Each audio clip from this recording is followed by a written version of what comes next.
My girlfriend is pregnant, and I'm only 15 years old. Hi, I'm Matt, and I want to talk to you about something that happened a couple years ago that changed my life forever. I remember I was in junior year, and we were all very stressed out because we didn't know who to invite to the prom. At that time, that was the most important thing. And since I was a basketball player, it was even harder because I had to pick the sexiest girl, and I was afraid of being rejected. One day during the internship, I saw a girl sitting there. She looked gorgeous and seemed not to fit in, and I knew that she was the one for me. I ended up as the worst player that day, and I thought I would die of shame. That's what brought us together. That's how she noticed me. Everything was very fast in our relationship, and we liked the same things, and we thought we were the perfect match. We kissed the first time that same afternoon, and 2 weeks later we were officially dating. I didn't know that much about sex, and I didn't really give any importance to contraceptives.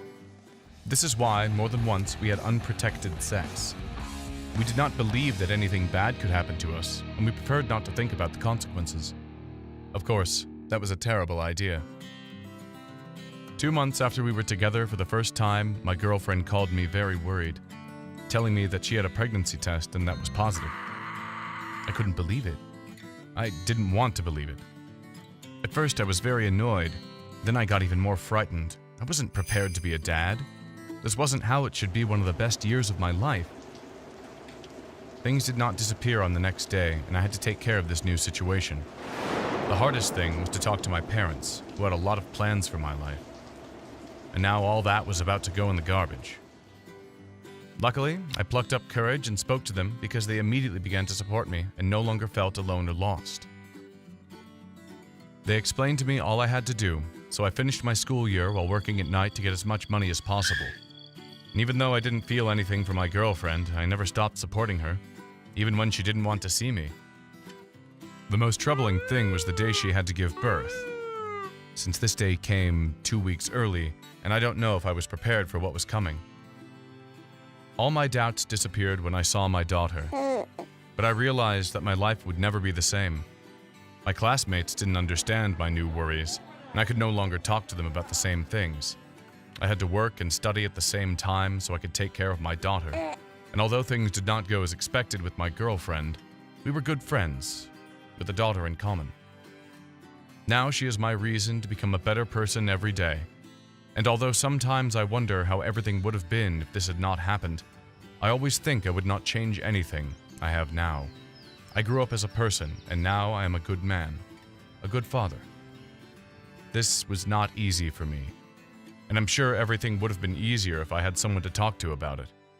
That's why I invite you to subscribe to this channel and find out more stories like mine and many of us, so you won't have to feel alone.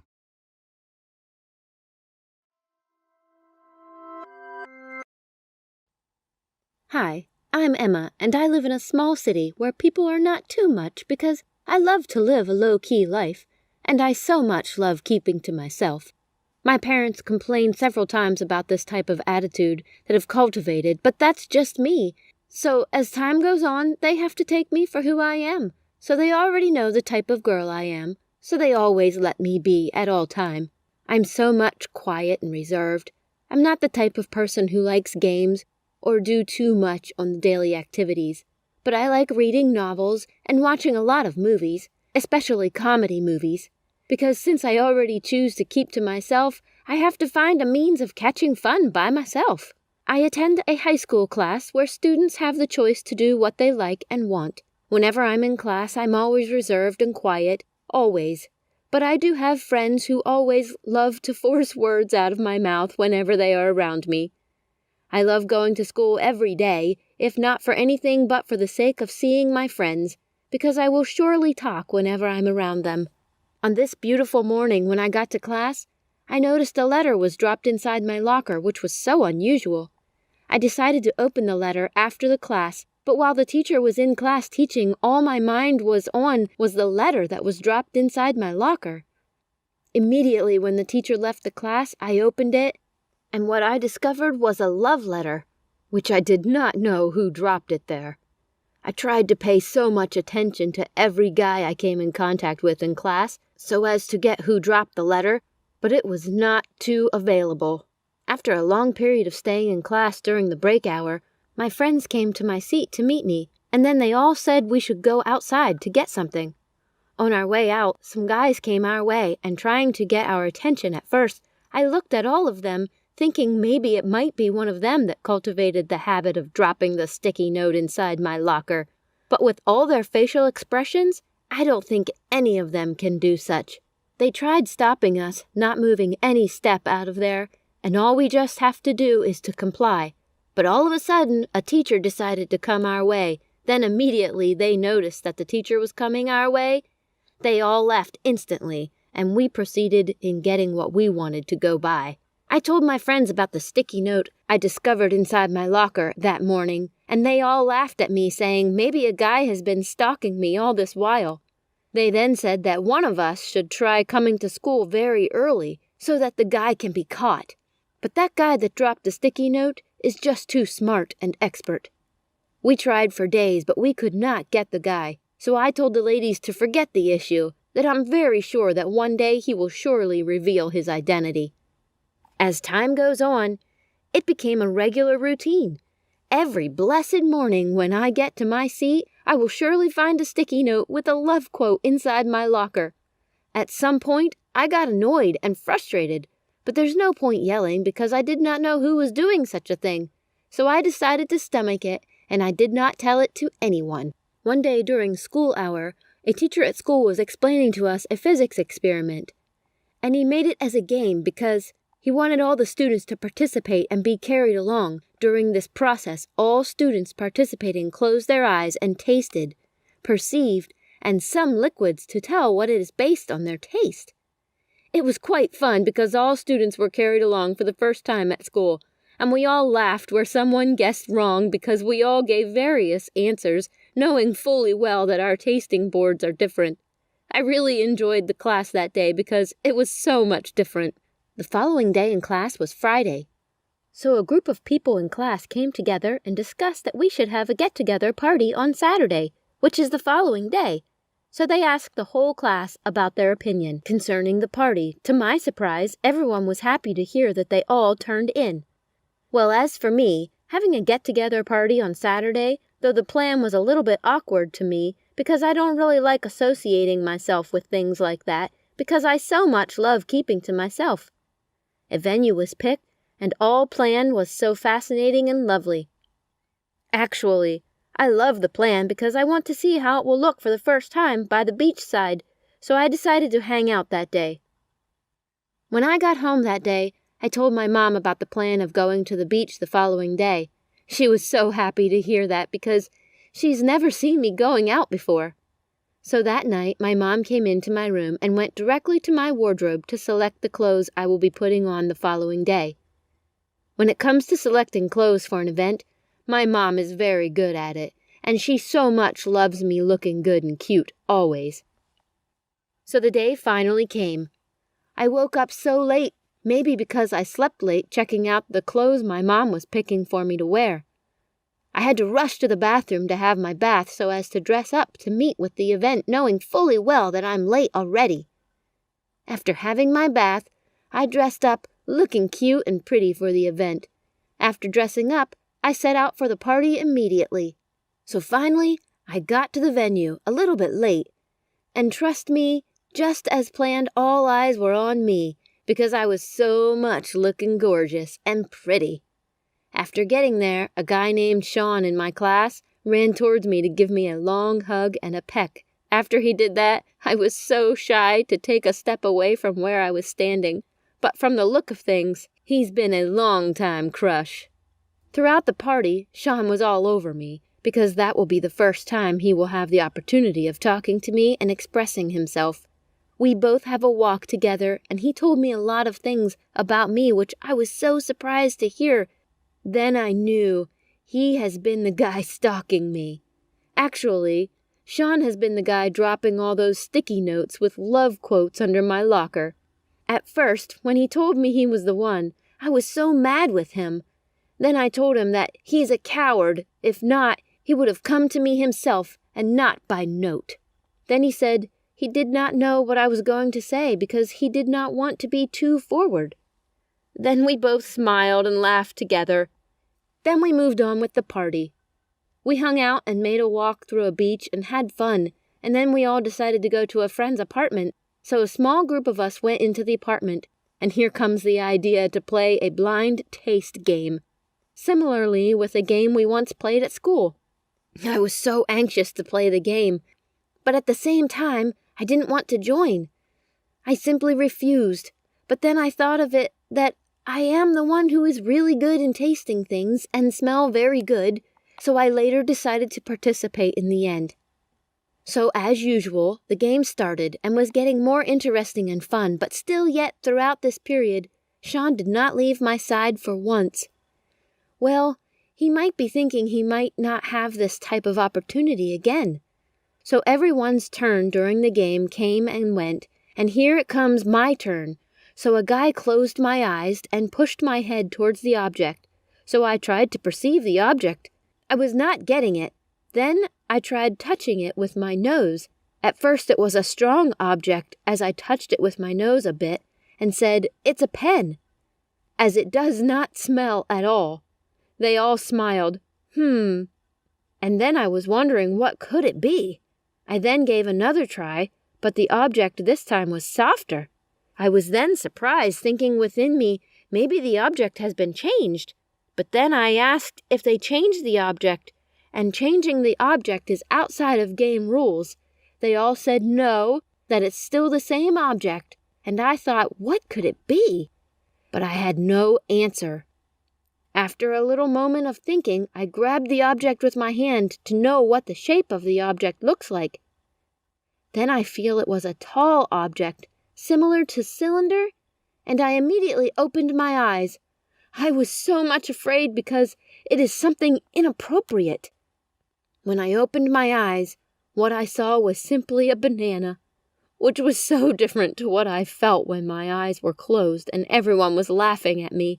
I was annoyed, and only Sean could notice it then. He came to walk me home.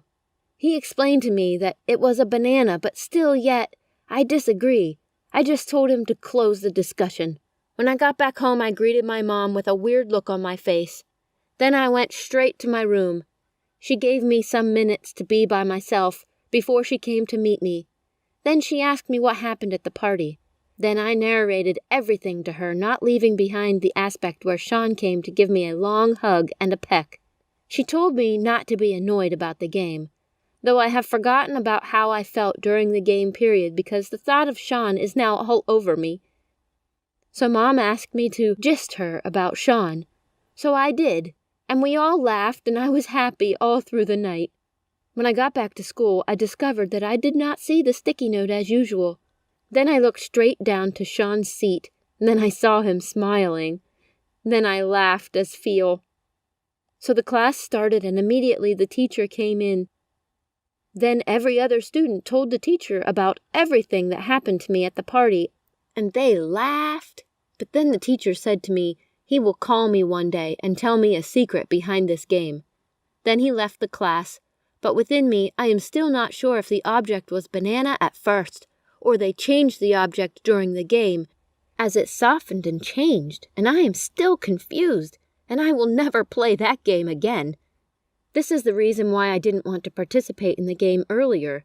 See what it all turns out to be? Please let me know in the comments if you think they've changed the object, or am I just thinking wrong?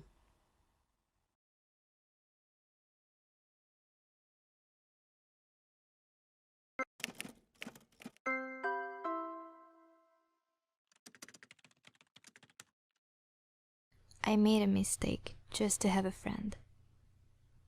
Sometimes it is difficult to tell a story where you have made a mistake, especially if you have been warned many times in the past. Anyway, I've decided to be courageous and tell my experience to help other people who might be in the same situation. I am 14 years old, and it is very difficult to fit into a new school, especially when you are a girl. Everyone thinks they know who you are by just seeing your clothes or the things you have or any superficial detail. This is why the first friendship is the most important. to get away from stereotypes and become a person of flesh and blood with their own opinions and tastes. That's how I met this guy, Jeff, who was at the same classes as me. At first, he seemed to be as shy as I was, but we quickly started talking about deeper issues and felt that the time in school was not enough. We exchanged phone numbers, and it made me very happy to know that I was finally starting to fit into this new place. One Sunday, after talking for hours and hours, he told me that he wanted a photo to show him what I was doing.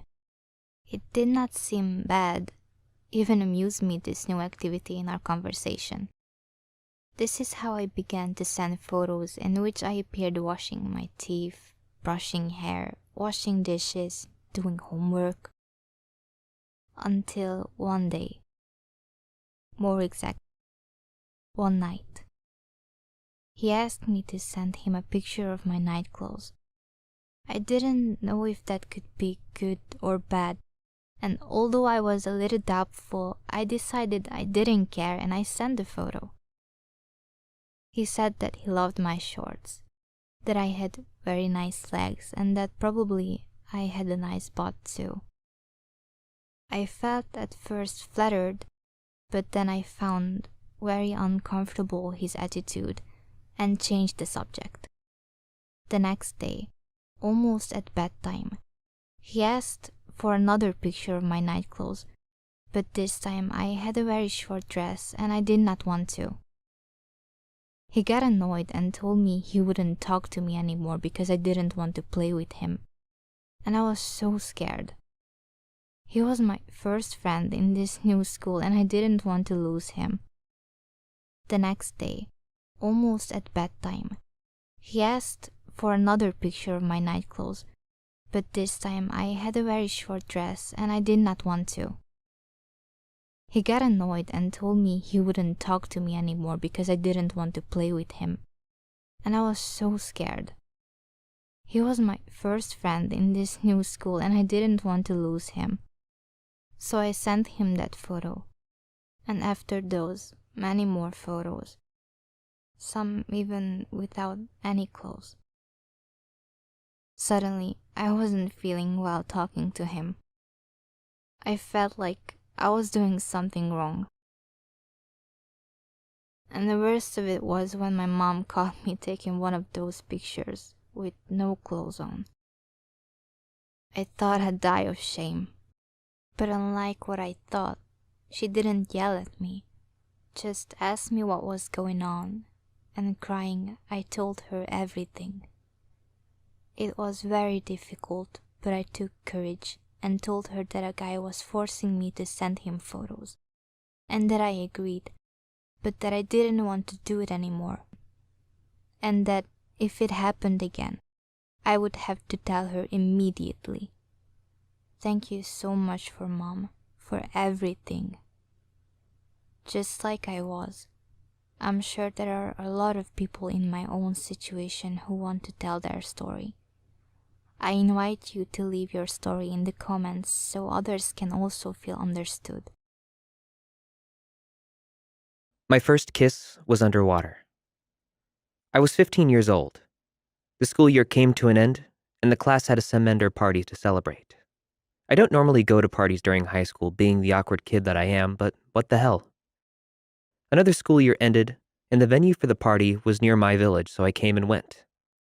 It was a pool party, and while I was hanging out with my circle, one of my classmates went up to me asking if she could borrow my shirt because her two-piece bathing suit was too revealing.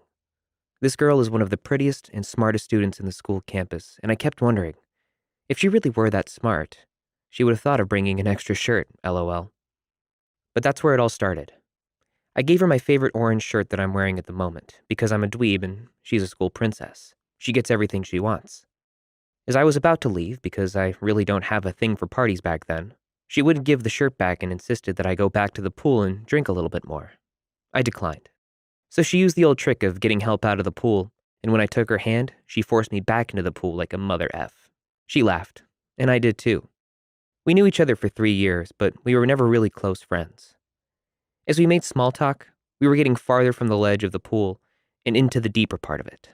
I was taller, so when she couldn't reach the floor, she climbed on my back. When the topic swayed to her giving my t-shirt back again, she refused. Again. I told her I was going to drop her off so she would drown and die a horrible death if she wouldn't give me my shirt. She refused again. And I did drop her for a brief moment and picked her up again. This time in a way that she's hugging me now.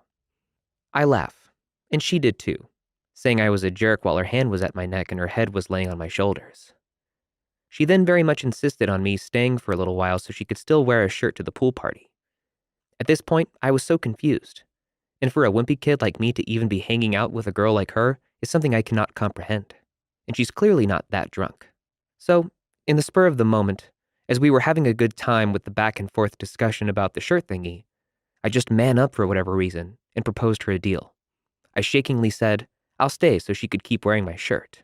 Only and only if she would kiss me right there and then. She let out an absurdly cute giggle and just nodded at me while smiling. And she returned her face to my shoulder. Man, I was so head over heels for her at that time, and I was really struggling to act cool despite being surprised by her gesture. We were both whispering at this point, and after a brief moment of awkward silence, we both agreed that we can't do it right there and then, seeing as some of our classmates were already staring at us. I jokingly suggest we went to the bathroom, but that would be way, way obvious. She, on the other hand, recommended that we simply went for a dip and did it underwater. And so we did. She slipped from our hug and dipped first. I exhaled before shortly following her deep into the pool. I saw her blurry face slowly going for the kiss. As our lips touched, her body fell into mine. We were floating sideways underwater while making out. My first kiss was one for the books. The girlfriend experience. Times were tough. It was no secret I was miserable. A cloud of gloom followed me everywhere, including my job. A relationship breakup like mine would put anyone to the test, and frankly, I was failing it. Still, I had bills to pay, and it wasn't going to help if I gave up and stopped getting out of bed. Each day I dragged myself to the office and go through the motions like a zombie. I know my performance and attitude suffered, but I didn't care at the time. Much of the occupational grief and aggravation of the 9-to-5 grind involved being employed so a person could afford nice things and have a fulfilling relationship with a significant other. Once the relative rewards of that dynamic went out the window, so did my motivation to work. I guess it's a testament to my ability to do my job well that I wasn't fired outright after I went off on a difficult client. Behavior like that was a threat to the corporate bottom line. Obviously, they didn't want that. Apparently, they didn't want to let me go either. Instead, management tried a very unorthodox tactic, which I only found out about much later. They actually hired a temp to romance me and boost my ego. It's called the girlfriend experience because it is supposed to feel real. It's far more than paying a person to be intimate with me. That stipulation wasn't even in the contract. Legally, it couldn't be. They just paid her to pretend to be infatuated and smitten. How she managed to achieve that artificial flattery was her business. I must say, it totally caught me off guard. In all fairness, I might have recognized the snow job a mile away if I wasn't deeply sad and emotionally vulnerable. Instead, I ate up the attention with a spoon. They were smart enough to not hire a supermodel. They found a lady that was probably in the top register of who I might have had a chance with in real life, if I tried really hard to woo her. Not that I had to, mind you. She was the definition of a ringer. I gotta say, it takes a certain skill set to seduce a person with that level of believable sincerity. I totally fell for it. They brought her into the office and assigned her to assist me on a big account. At first, it pissed me off. I didn't care that she was attractive and working extremely closely with me. I resented the idea of having to hold anyone's proverbial hand and training her to be actually helpful. To my relief, she was a quick study and eager to learn. Knowing what I know now, I still marvel at the theatrics and lengths the company went through to insert this woman into my life. It is kind of flattering to know they orchestrated the whole thing. I know it was only about the money I normally brought in, but it makes me feel damn important. Missy was coy at first, respectful and aloof even. She maintains a polite distance while giving off a slight smitten vibe or schoolgirl crush. Like a big knucklehead, I swallowed the performance hook, line, and sinker. The truth is, I wanted to believe. Honestly, who in their right mind would have suspected such an elaborate hoax from my behalf? It wasn't long before we were sneaking off after hours to see each other socially. The whole time, I was scared to death they would send her back to the temp agency. Inter-office romance is strictly forbidden by HR, so we kept the relationship a secret as long as we could. Once we had moved past a certain point, I didn't care if anyone found out. I was finally happy again. By all appearances, she was too. I eventually asked her to marry me, and she accepted. Of course, I didn't know it was originally an arranged fling, so I definitely wouldn't have guessed it was about to lead to an arranged marriage. The thing is, at what point does the facade cease to be worth playing along with for the corporate payout? Even for a person pretending to be interested in me, at some point, you'd think she would call the whole thing off, right? Either that, or invent an excuse to break things off and still maintain the original deception. Here was an actress who entered into a contract to perform as, quote, my girlfriend, and then, for whatever reason, kept up the pretense long enough to marry me. At that point, I still didn't know the truth. I would have expected my employers to come clean, but it had went too far. It's one thing to pay for a brief little office flirtation. It's quite another to keep silent while their gullible employee committed to a legally binding contract. I was blissfully happy and absolutely ignorant to the disturbing truth. She was everything I thought I ever wanted. Believe it or not, she confessed the whole organized charade on our 25th wedding anniversary.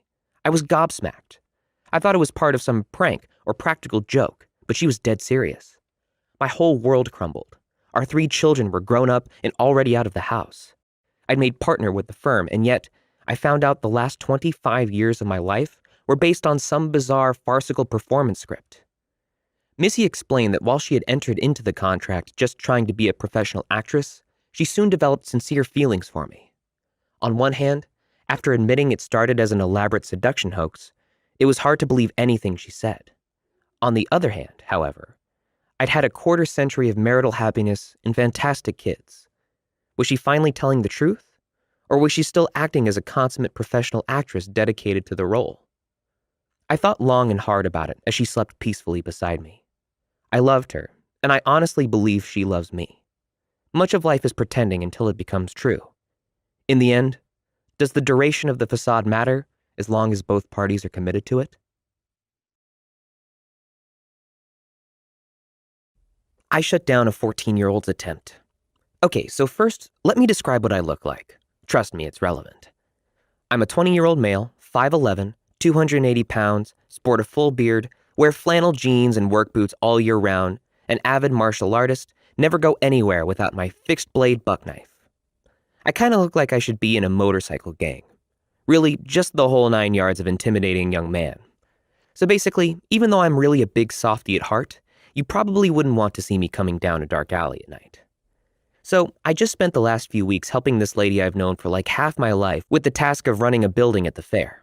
Well, along with myself and her are her kids, who are my somewhat distant cousins. But by random chance, I've grown up with them in 4-H for like the last decade. Anyway, it's her 15-year-old daughter and her 10-year-old son and her 2-year-old daughter. There is also this other lady helping out who has 2 kids of her own and is a good friend of the lady I'm helping. One of her kids is a 14-year-old boy who has a really obvious and unrequited crush on my cousin. Now, this crush thing doesn't bother me at all or anything. I honestly just cringed at how obvious it was when he first showed up. Later on, my cousin tells me about how this kid has already tried to ask her out, but she's basically just not interested and turned him down. The part that becomes an oof is that their moms are close friends, so they keep having to hang out together, and they're actually pretty okay friends. Cool, so now for the actual story.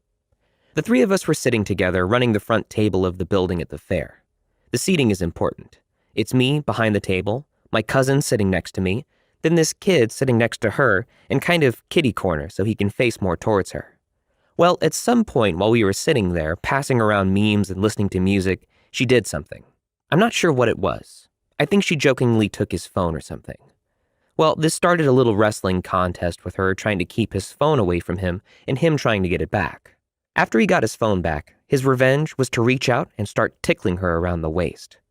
Still fine, but it got my attention because he put his hand under her shirt to do it. That was sort of a yellow flag for me, and I decided to keep an eye on where this was going. He pulled back from the tickling. I could see the wheels turning in his horny little brain. Let me be clear that I recognize this because I was once a horny little shit of a teenager, too. So I was watching him to go through the same thought process I would have gone through at his age as I realized I could get away with putting my hands all over a pretty girl with a good excuse. In eye-rolling predictability, he went back in for round 2. This time, doubling down on the personal space invasion. I've had enough of this to turn my head away from Reddit on my phone and dramatically raise my gaze to look him straight in the eyes from underneath the edge of my westernish-style hat. He catches my eye. She is laughing and bent over and fending off the tickle attack that I don't think she understood the significance of. So she couldn't see either of our faces. At that moment, while he's looking my way, I narrow my eyes ever so slightly with a slight frown. The message is sent and received loud and clear in the ancient language of manliness. Son, you might be getting away with this by her standards, but I understand what you are doing and I don't appreciate you trying to feel up my little cousin right in front of me. If you know what's good for you, you'll get off this train at the next station. The look on his face was priceless. A half an ounce each of shame and embarrassment from realizing that he wasn't as smooth as he thought, mixed with just a quarter ounce of terror at realizing he was on the wrong side of someone who looks like me, and just a pinch of fear that I might say something that would put all of this out in the open. Well, it was a delicious drink. He pulled his hands away from hers so fast that I wouldn't have been surprised to hear the sound barrier crack. We then had a silent moment where his expression said clearly in that same old language, "Oh, S. My apologies, mister. I won't let it happen again, and certainly not in your presence. Could I beg you the kindness of not destroying me physically or emotionally? Please have mercy." I allowed him to quietly get out of this one, but not before sending the message back that he would be allowed this mistake, but would not be given another chance to get off so easy. Overall, I'm actually way more proud of this than I have any right to be. The girl has been something of a surrogate sister to me, so I definitely felt like a big brother looking out for his little sis.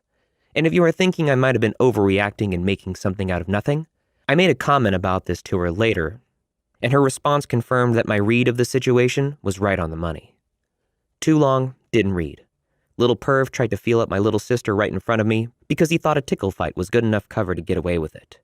I silently intimidated him into stopping with nothing more than a glance in his direction, and I'm proud of myself for it. My Mom and I. Please, real story animated. Make my story animated. Hi, I'm Tiffany, and I'm almost 17, and I'm fun to be with, like adventures, and in my melancholic nature, I love taking risks. But I don't tolerate it when I'm underrated or intimidated. I love my parents, honestly. The open secret remains that their incompatibility is nothing good to write home about, and that's what kills my joy most times. Dad has always complained about Mom's infidelity in their marriage. The last straw that broke the camel's back was on one fateful day I was right in my room while I believed that Mom had already gone to bed. And for all we know, Dad was gone for a business trip in Australia, and we expected his arrival in 2 days' time. Suddenly, I began to hear a manly voice in Mom's room. Could Dad have come back by this time? Oh no! I called Dad's line, and his autoresponder responded that he was in a meeting. That means Dad isn't in town. Then who is this man that I'm hearing his voice in Mom's room?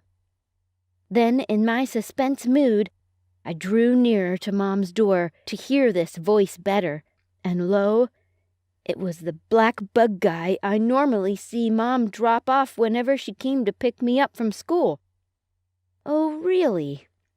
I guess she decided to bring this big guy, Mr. Frank, home tonight, because the dad isn't at home. I can hear the romantic voices and actions, unlike Dad, who isn't perfectly romantic. I started peeping through the door handle. I could not believe my eyes. As cool as the evening was, Mom's body was so inviting to Mr. Frank that he couldn't hold his emotions anymore. And then he made a move towards her. Suddenly, they were already floating on the cloud, gazing into each other's eyes. Frank gently pulls her so close to his daring heart, hoping they do not part ways even for a second. As Mom wrapped in his arms, imagining them taking a journey into time together, breathing passionate words of love into his ears. Like a bolt from the blues, his fingertips stroke softly throughout her hair with such divine affection and care. Frank's body creating heat of passion, building within, emitting vibes that erupt deep down her gentle soul, and wrap her in his arms, imagining eternity. As he felt the smoothness of her skin, his mind fantasized as their bodies interlocked in the sea of emotions, creating much energy and passion, heating up deep down their souls. The response was too real for Mom to believe this is happening to him. I can see that from Mom's body language. She softly said to him, "Frankie, come and be lost within me forever. I feel myself being a part of you from the onset. That I dragged you into the car has been all about Frank inside my mind, and the seconds fleets into minutes, minutes ticking into hours, and the hours clicking into eternity. It's just a fantasy with such a wonderful design as we both float downstream to where we could be." He kissed her so passionately, holding out dreams of daring chances as I feel like flying on angel's wings with you.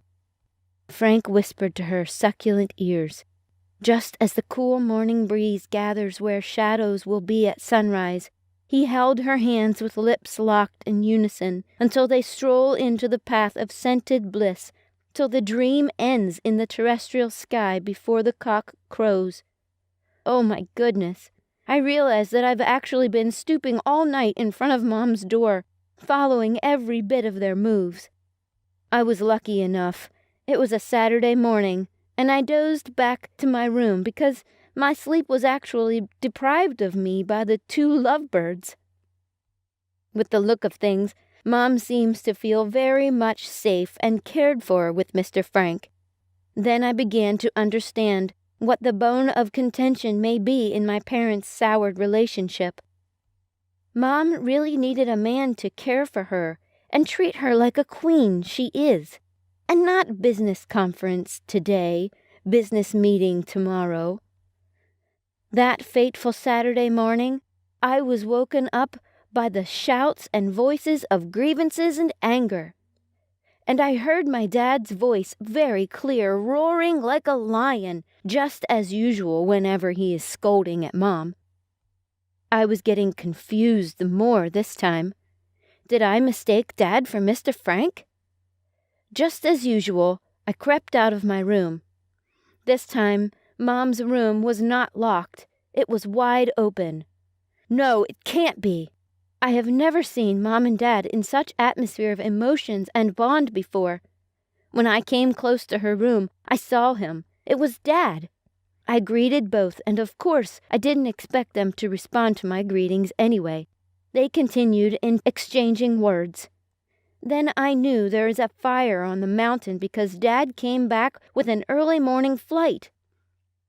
He said on getting to Australia, the meeting was held in a jiffy, and he had to make his way back to the state. Then I heard Mom screaming, "Go, go, go! I'm tired and fed up with all these. It's over between us." That was how Mom and Dad got separated. Then, according to the law, I live with my mom till date believing that someday a miracle will happen and both of them will come together again. However, I love my parents. I just needed more. More care, more attention, more love, and more togetherness. Sincerely, when I see other kids together with their parents go on vacations, shopping, sports, and all that, I feel jealous. During my 16th birthday, I wished I could get all I wanted in my parents. The atmosphere was smiling at me as I blow out the candlesticks standing in front of a gigantic cake with my both parents standing beside me, one on the left and one on the right, and then they both handed over something wrapped in a gift bag. What could it be? I thought aloud. Wow, it's a phone! I mean, 2 different lovely phones. What a birthday! Then the music was rolled, and I danced and danced in my Cinderella pink gown. Unfortunately, it was a dream. How I wish this is not a mere dream, but a reality. But I believe in dreams becoming reality. I believe it will come to pass one day. Oh yes, it is my birthday. How I wish it would be celebrated in a grand style. It is funny because when I turned 16, my mom promised to buy me a phone. I kept reminding her about that until one day a strange event that I couldn't understand. Something happened after turning me around a couple of times, and for my 16th birthday, my dad wanted to buy me a phone, but my mom never wanted to see me with him or allow him to do anything for me. Note that my mom is this type of independent woman. She insisted that she wants to buy it for me, and I was happy because finally I'm going to have my own phone. On my birthday, Mom did not throw any party around for me. All I got was an early morning pat on my back and whispering, "Happy birthday, my little angel. I promise I'm going to get your phone today." Wow! That sounds interesting, and trust me, I kept reminding her that day. "Mom, my phone." On that day, I waited till evening. The waiting was too long. My mom keeps saying a bit later, but suddenly she asked me to dress up, of which I did, although she was acting as someone who was waiting for somebody until finally she got the call from a colleague which she was waiting for, and we head to shopping. I enjoy driving with Mom, so we went in her car. We passed the store where we should stop and buy the phone. "Mom, that's the shop," I said in excitement. Rather, she apologized that she needed to visit her colleague at the castle. As a child, there are things I don't debate with Mom. We arrive at the colleague's house, and it was a big house. I loved it. He had 3 cars and 2 dogs. Mom knows that I like dogs, so she said to me, "Tiffany, you play with the dogs, and I will get back pretty quick." "Yes, Mom," I responded. I started playing with Japs and Jade. As I was engrossed in the fun, after some time another man with a big black car entered the house, and then comes another one, and after 5 minutes, another one. I was wondering what is going on. My mom came to meet this colleague, and here are 3 more visitors in there, and I'm not seeing my mom coming out. So I decided to go inside, and upon approach, no one was in the living room. It was silence except the weird noise coming from far away, and it sounded like someone is clapping. One door was opened in one of the rooms, but all of the rooms were dark or less lighted, and I came closer and called Mom. No one answered, and then I came even closer, and the clapping sound started increasing. Clap, clap, clap, and sometimes even faster, clap, clap, clap. And then I heard someone saying, "Yeah," and again, clap, clap, clap. And then I heard the voice of Mom saying, "Yeah, yeah, ah, you are good." Then she increased the speed of the exclamation. "Yeah, yeah, yeah, yeah! Oh, thank you, yeah, yeah, and finally, yes! Let's do it," I thought. This is a fight, or what's going on? At this moment, I called loudly, "Mom, are you okay?" Everything stopped, and they all get out saying, "Yes, let's do it. Congratulations." But then I asked Mom, what was that clapping noise? And all that she said was, I pitched them an idea for a startup business, and yes, they agreed to fund the project. But then one thing that got me thinking was the physical appearance of the 3 men. They were sweating profusely, looking like men that just engaged on a physical combat, sapped of all their energy with this post-ejaculation, their minds numbed down, tired, and walking slowly, gulping down some drink. Immediately we went to the store, but while we were going, I asked her what were those weird noises, and she said it was nothing serious. They were all excited. And yes, I know she was excited because when she got out from that room, she was a bit reddish in her face somehow, and her voice was cracky, because she really shouted so much. My mom also told me not to discuss what happened with anyone for any reason. I knew she was warning me about this because of my dad. He calls me every 2 days to know what's happening around Mom, and she also told me that this need to be kept secret forever. Forever?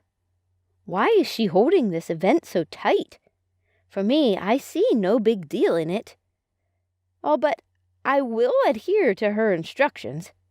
With my sense of curiosity, I also asked her, why are all her colleagues men? There is no other female amongst them except you. She responded that they couldn't make it that day, but would come in the next meeting. I'm glad that finally my mom is happy, and she's going to make her dream come true. And I've got a new phone. But what was weird is that my mom never started that business, and now we are almost 1 year from there.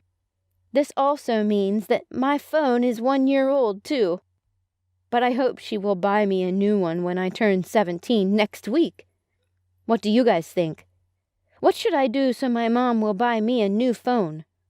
Please, like this video if you think it was not a business consultation. And leave a comment if you think it was something else going on.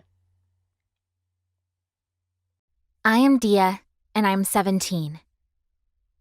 I am very bright, but there are indelible marks that seem to be stigma to which I've tried to deal with. It has not been easy, but I tried my best to push through. When I was 12, I had an accident with a boiling water when my mother was cooking in the kitchen. I sustained injury on my right arm. My skin peeled as a result of the incident. It looked ugly, and I never like. Yeah, it was because of this reason that I covered it all the time at school. It was my decision not to disclose it with my friends' friends, and I maintained. There was this guy in my school. We do homework together, and when we play games, we make the team. He is a funny guy, fair and tall. On our last day at school, before vacation, a group of us agreed to go swim, and we chose a popular swimming pool not too far from our school. We were all excited, and off we went, but before our arrival, I was a bit moody, having remembered my scars since it must be uncovered and seen by everyone. On arrival, everyone jumped into the pool, but I was hiding myself to avoid what I knew. Finally, I joined my friends, and while I was swimming, I was searching for my friend Tim. But to my amazement, Tim was nowhere to be found. I kept swimming and searching until finally I saw him sitting at a corner, still putting on his navy blue jeans and white canvas. I took a pillow, covered my scar, and came out of the pool. Went straight to him and asked, "Why don't you swim with us? Especially me?" He answered and said he does not really like. After the swimming experience, we went home together. But while in the bus, I asked him why he didn't join us to swim because I felt there must be a reason for his unbalanced excuse. He then opened up to me and said he has a scar on his leg. That's his reason for not swimming since he always avoids exposing it. At this point, I told him about my scar too, which was similar to his own. The difference is that mine is on my hand, while his own is on the leg, and he was surprised. While we were having our chat in the bus, a lady sitting close heard a little about our conversation. She gave me a sign with one eye, which means, You guys are intimate friends. Right on. I caught the sign and responded in a lady's way too, and Tim was not even aware of that. When it was time for me to alight from the bus, I pretended I never knew we were close because I raised a funny joke which got I and Tim laughing out loud.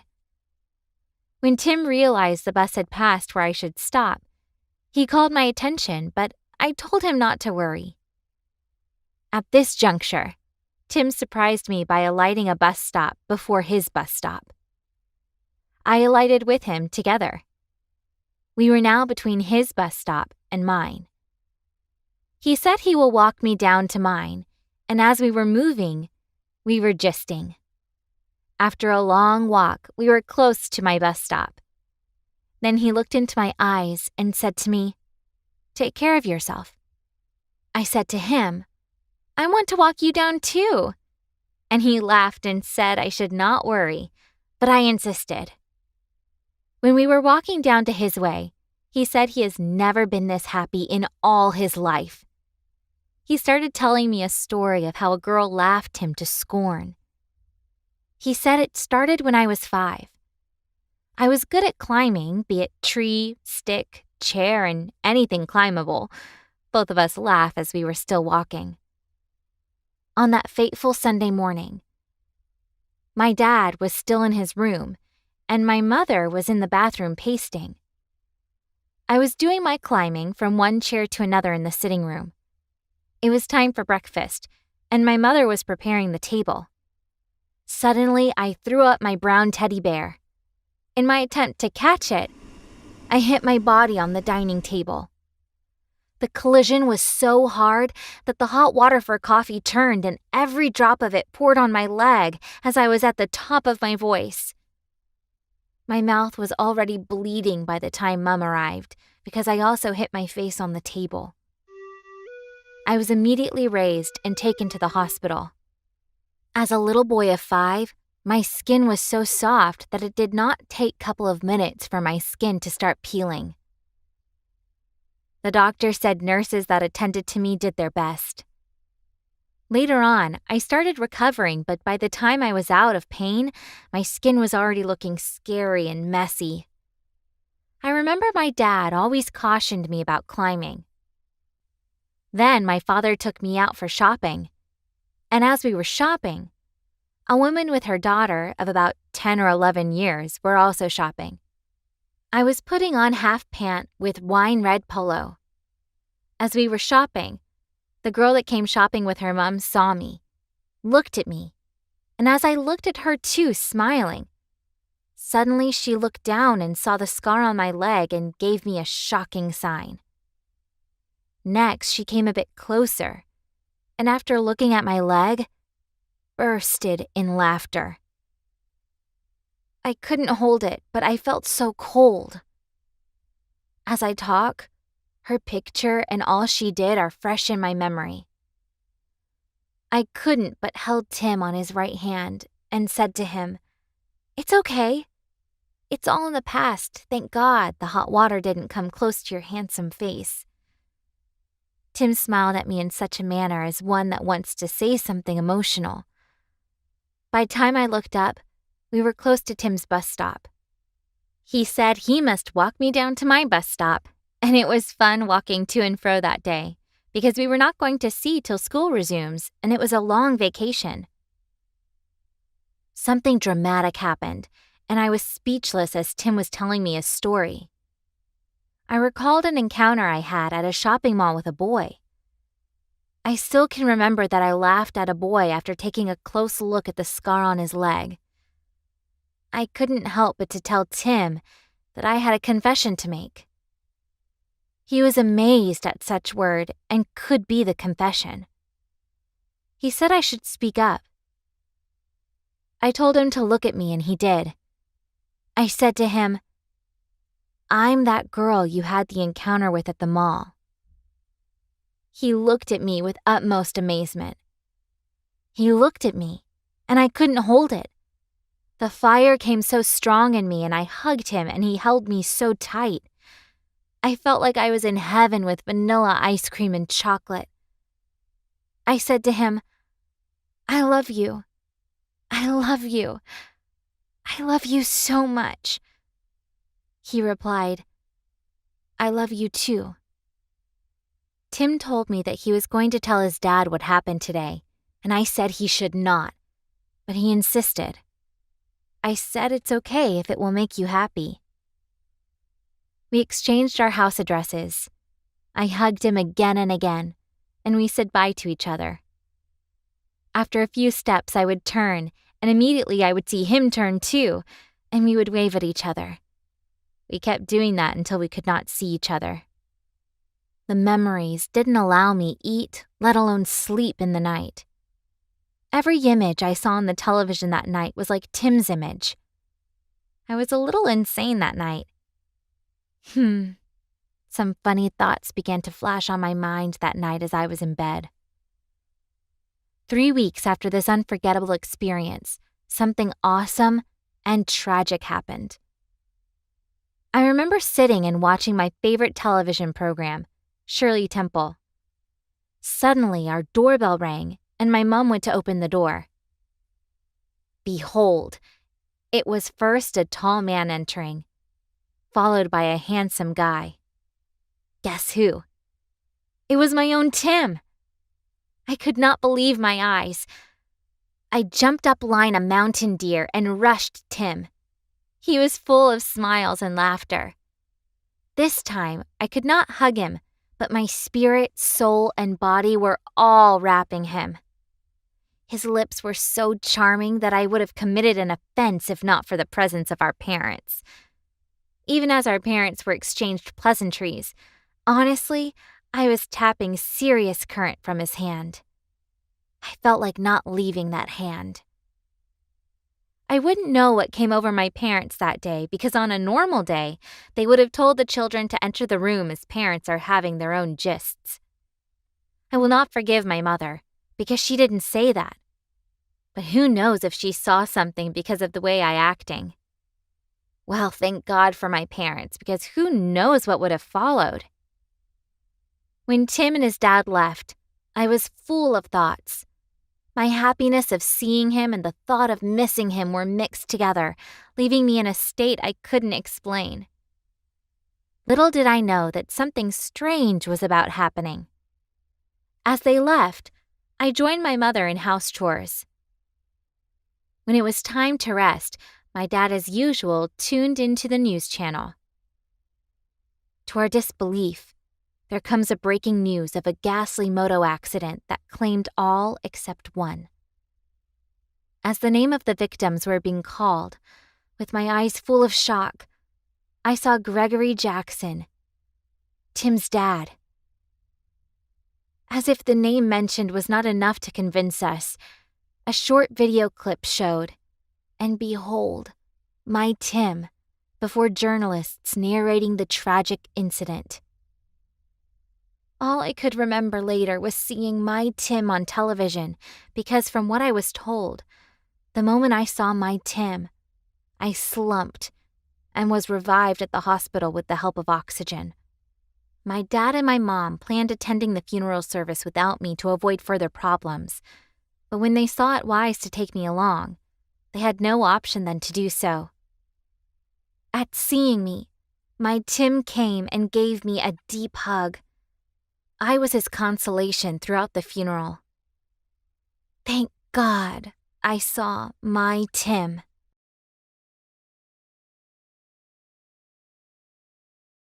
Hi, I am Rhea. I am a very ambitious and hardworking young girl of 19. I am the second daughter of my parents. People around see me as a beauty diva, but I honestly do not care. We lived an average life since my father couldn't get enough earning from his job.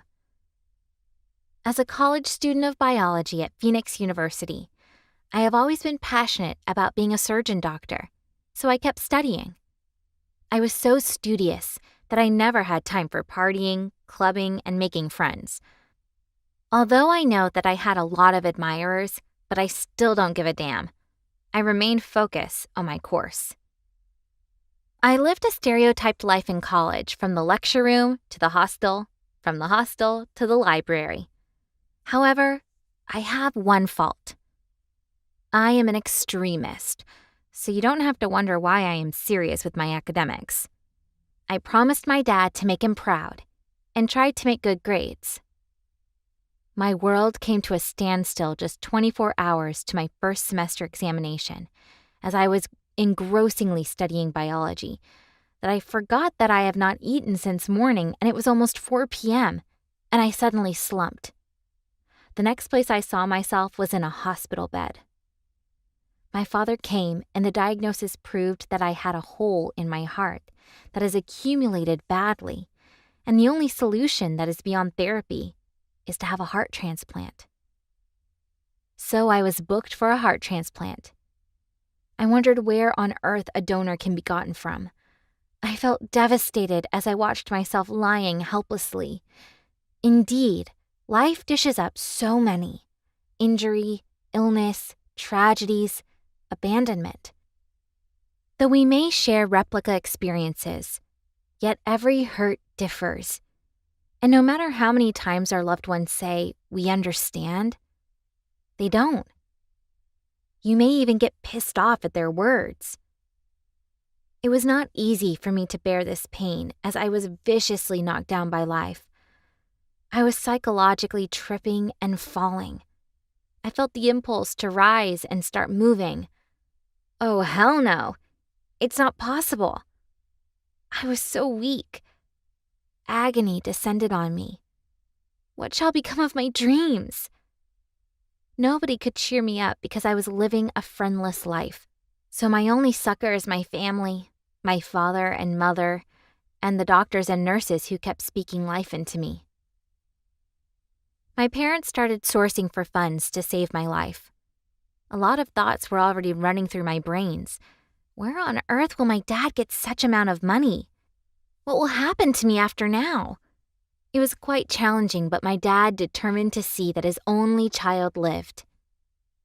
After 48 hours, the doctor told us that the only solution to the challenge is to keep checking if there would be instant accident cases that claim lives. In such cases, with the permission of the government, victims can be operated and the organs sold. Coincidentally, there was news of an accident that claimed 7 lives that same day. And from one of the victims, they got a heart for the transplant. It took hours to carry out the surgery, but at last it was successful. Everyone was happy as I gradually recovered with added beauty. But I started feeling different within myself. I lost interest for education. I hardly attend lectures, talk more of reading. People said I became rude and inhuman. And then my dress code automatically changed. I started disliking decent and corporate wears and preferred sexy and nude clothing. I started liking dancing. I got myself trained to be a strip dancer. Wherever there is a club, that's where you find me, no matter the time. Luckily enough, I got a job at a strip nightclub in town. I enjoyed my new job and entertained my customers well such that I was second to none in strip dancing. I was having a good time with the job and even started mingling with the manager. We became close and had fun severally. I got attracted to the manager the very first day I came to apply for the job, and the manager responded positively. On the night of Boîte de la Boîte, I rolled badly that my moves and rolls attracted Mr. Black, the manager of the strip club. I never knew he was crushing on me. For the very first time as I was dancing, my fist lost control and I almost fell off the strip with my head bowed to the earth, and I suddenly felt a hand that gripped me. On lifting my head, behold, it was Mr. Black. He whispered to me, "I love you. You remind me of someone special." He carried me down from the stage as I walked into my room panting like a dog that lost a fight. Then I asked who it was I reminded him of. He told me that it was his love that works here in the strip club that died some months ago, and he feels the same thing for me.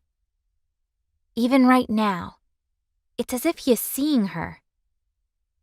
I got scared the more. What was the date of the accident? I inquired. 7th of February, 2006, he responded. He also told me that it was 7 persons that died and the hospital they were rushed to. I immediately left him there and went to the hospital where my surgery was carried out and made all the inquiries. The document of the transplant was shown to me, as well as the photocopied death certificate which Mr. Black gave me, and it was confirmed that it was Soya's heart that was transplanted to me. My goodness, I couldn't believe it. I dropped a note that explains my findings to him at the bar and went home weak and confused to do anything, but I have to start preparing for the night show. I never knew that Black was still in love for me, not minding what I do for a living. How I strip myself at nightclub was not his concern. While in my cubicle, my white towel tied around my waist after having a cool shower, as I was applying my body cream, I heard the sounding of someone opening my door. I felt it was my roommate, but it was not her. It was a tall, heavily built, and a cute guy standing with his legs crossed in front of my door. It was Mr. Black. I was dumbfounded. He calmly closed the door and made his way towards me. I was becoming nervous, and trust me, I have never been this nervous before a man since I became wild doing my strip dance business. However, I decided to overcome this nervousness as I stood up. He held me on my slippery arms. There was this feeling that moved within my arteries and veins that got me shaking. This is not me! Immediately he whispered into my ears, "You cannot run away from me. Even if you run, you cannot hide. If you hide, there is only one place you can hide, and that is in here," pointing to his heart. As his passionate eyes were already gazing into my eyes, I wondered where this is heading. As I turned round and slowly bending my head just to avoid his charming looks, he raised my head gently, lifting my jaw. As I gazed into his eyes this second time, I became more tensed. He still fixed his brown eyes looking into mine with uttermost devotion and commitment. I was ready to strip because I thought he wanted a quick fun as usual so that I can attend to other customers. Instead, he took the cream that was still in my hands, offering to help me finish the application as he gently applied the cream. Myriads of thought kept flowing in me. I was engrossed with the movement of his hands, and I felt this passionate bliss and heat that is rising within me as I got more intensified. It was truly a mixed feeling. Mr. Black put his arm around my waist, lifting me on the sofa, and knelt before me. Surprisingly, he never did anything but kept looking into my eyes. "Rhea, you are indeed the bone of my bone and flesh of my flesh, and I promise to make you happy and fulfill all your dreams. I thank God that my lost love was brought back to me. Please, will you marry me?" As he kisses in a golden ring into my mouth. I said yes to him. Yeah, I accepted to marry him because since I met him, I have full joy. Immediately, he carried me up in ecstasy with the tears in his eyes. "I will make you the happiest woman on earth," he screamed. We were very happy, laughing without fear in words on the cushion as the stars light up the sky like a treasure in an island. Our hearts skip in ecstasy as they feel the waves' current whispering secrets as old as creation to our souls, telling folklores of a magnetic love so far, yet near to immortals. And as the cool morning breeze rushes to our feet like children at play in a sonata moonlight. Those affirmative words spiced with a soothing touch, a healer of sorrows and pains in his boredom, moment when the past is erased and a new beginning born to fertilize the soul and purge every detail of heartbreak away.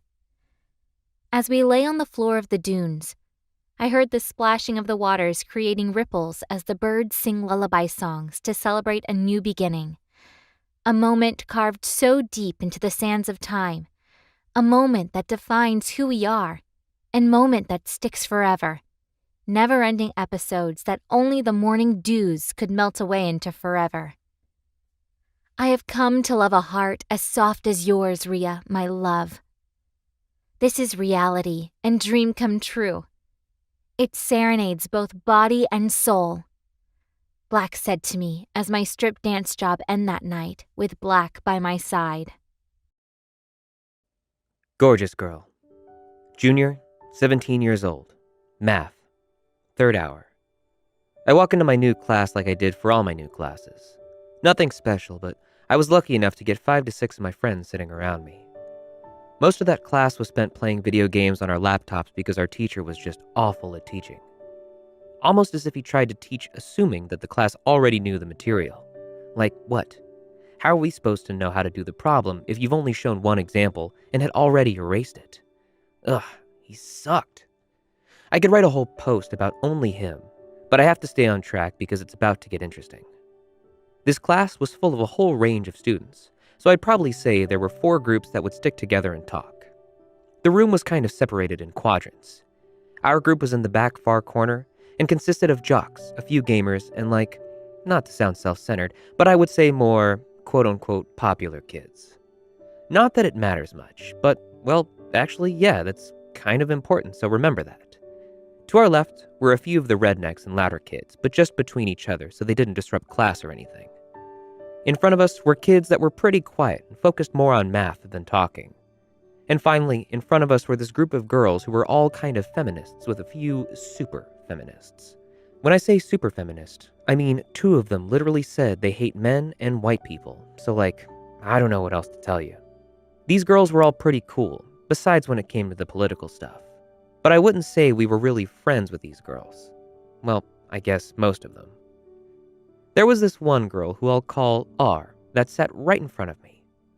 R was absolutely gorgeous, so me being me, I would often ask her for a pencil or a question so I could talk to her. She didn't seem to be as enthusiastic about me as I was about her, but I thought maybe I wasn't on my game or something. I was 17. Give me a break. We were also in totally different cliques, so we didn't know each other very well. I had heard things about her and obviously knew her name, but that was pretty much it. Everyone said she was really nice and sweet, and man, did she live up to it. The days went on, but this little thing never grew past classmates. R was just the girl that sat in front of me.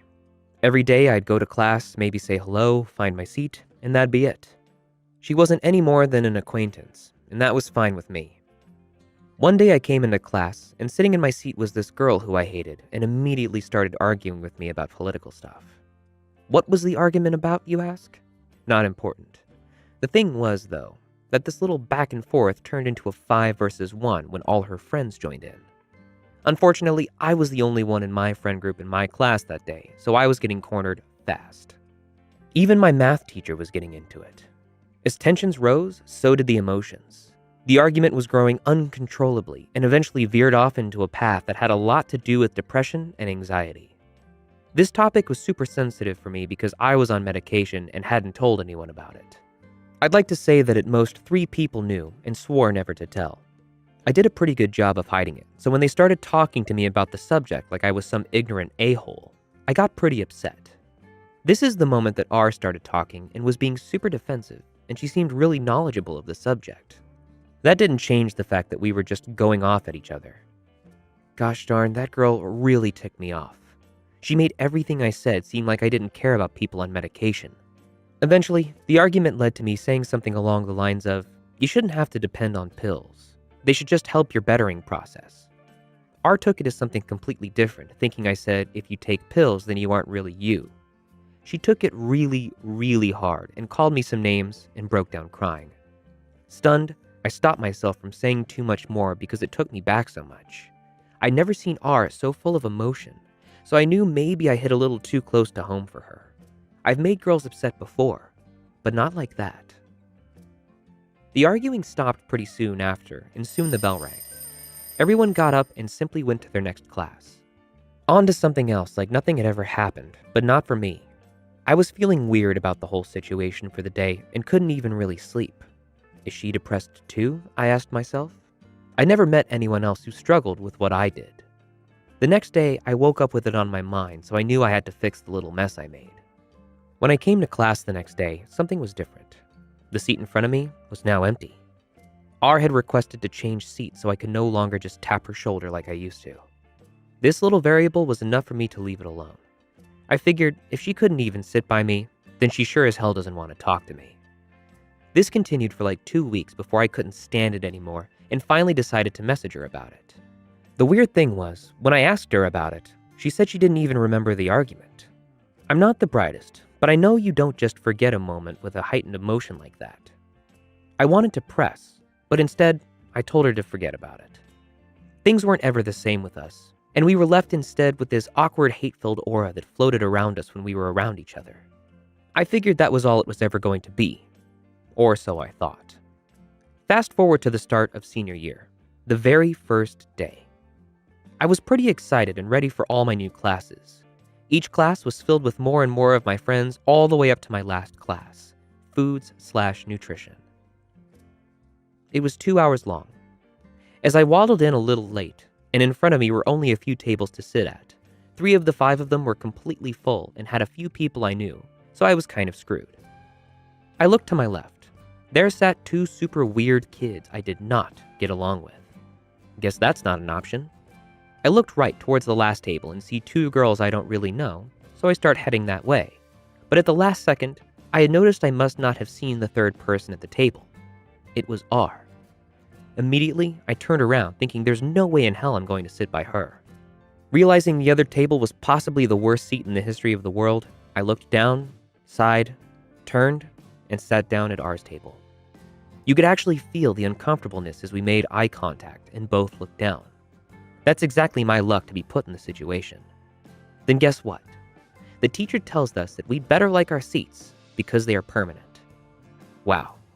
We were both unhappy, but there was nothing to be done. All there was to do was to suck it up and get over it. As days went past, our little frizz sort of died out a little.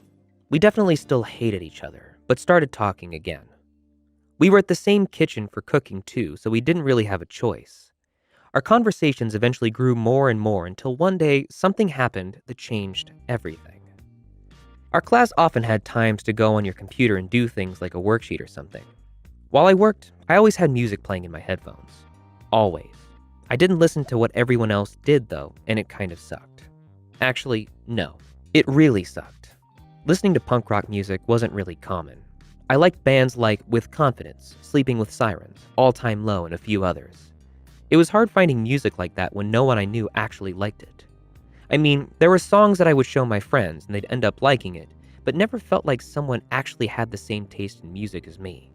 I'm a hopeless romantic, so don't cringe when I say I've always dreamed of meeting that girl that likes my music and is, like sort of a badass and just understood exactly what that kind of music does to you. But let's push that thought aside. It was just some backstory for what's coming up.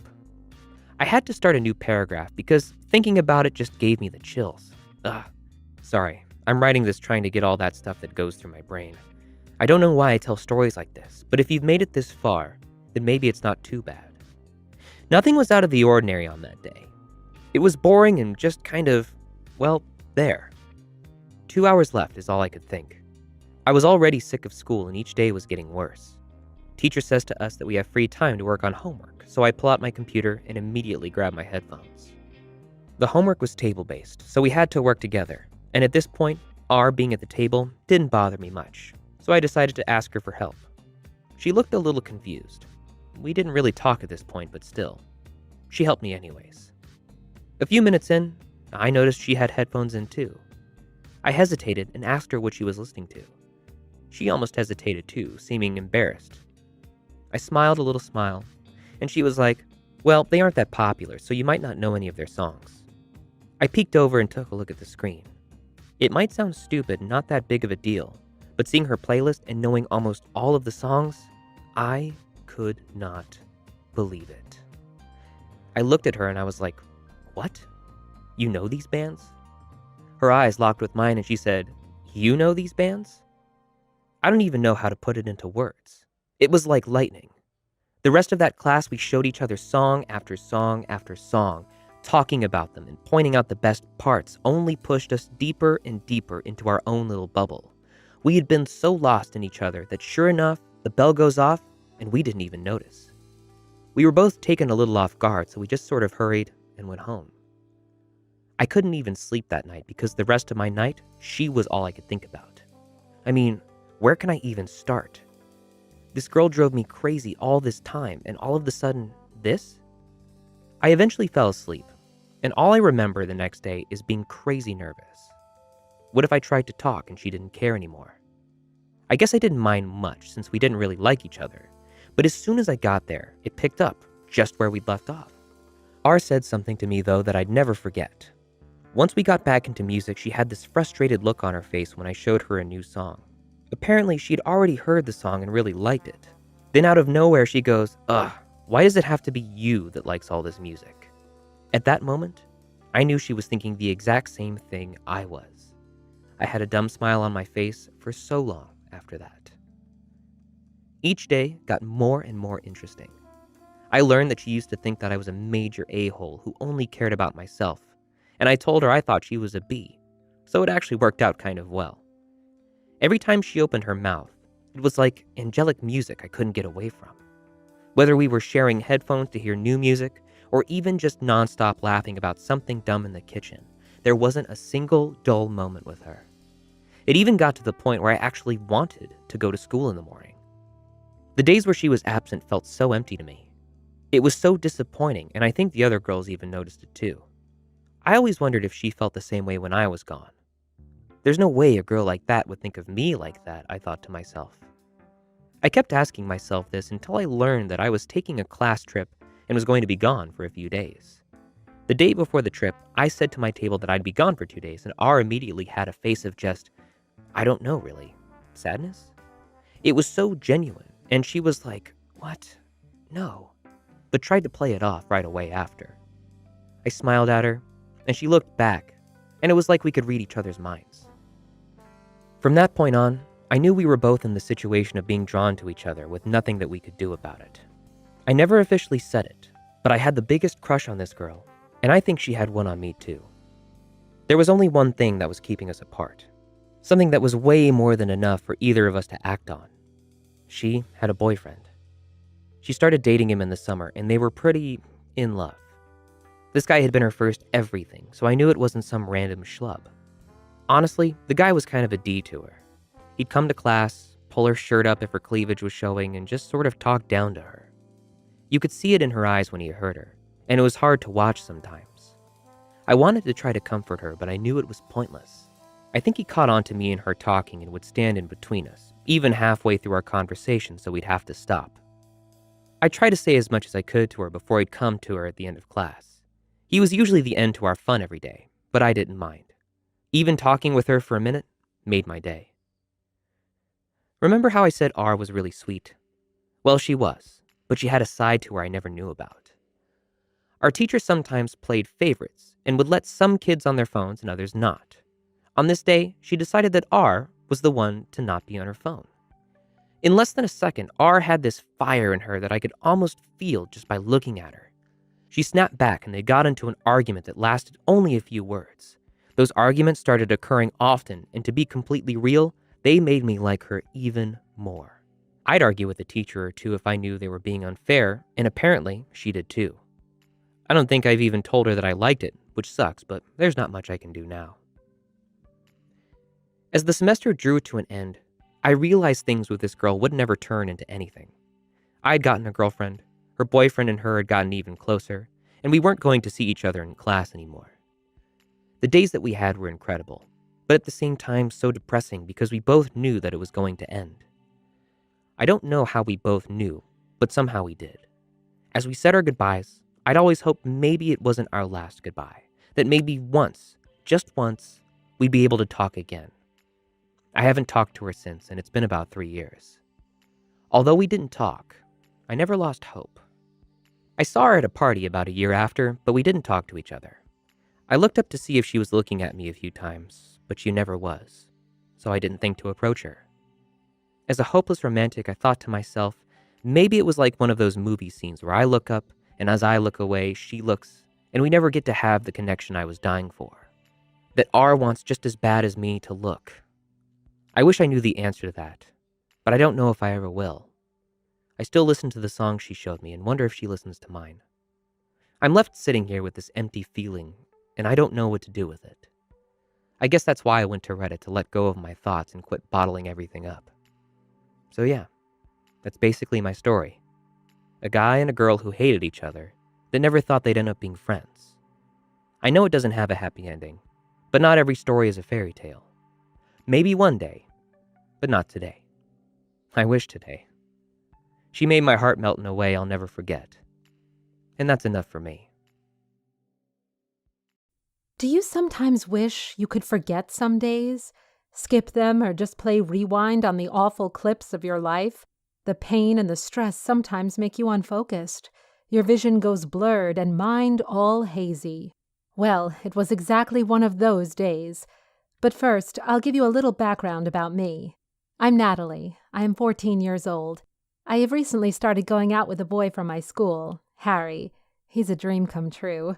He has asked me to be his girlfriend a few weeks ago. My mom passed away when I was 6, and I was brought up by my dad, who is extremely hardworking. My dad is a mechanic and leaves home at the crack of dawn. It was a Thursday morning. My dad had already left for work. I was in deep slumber when a shooting pain in my stomach jolted through my entire body. It was hard for me to breathe. It took everything in my body to get up from my bed. My dog was watching me with the bleary eyes, and I wondered, why can't he do something? Can he see my agony? After the struggle, I finally grabbed hold of my phone and called 911. The dispatcher was kind and understanding. She was quick to send me help. Finally, they arrived. The sound of the ambulance alerted my dog. My dog bolted towards the door and started barking continuously. As a result, they broke the main door and took me to the hospital. I opened my eyes to a scrupulously spotless hospital room. Beams of sunlight filtered through the window.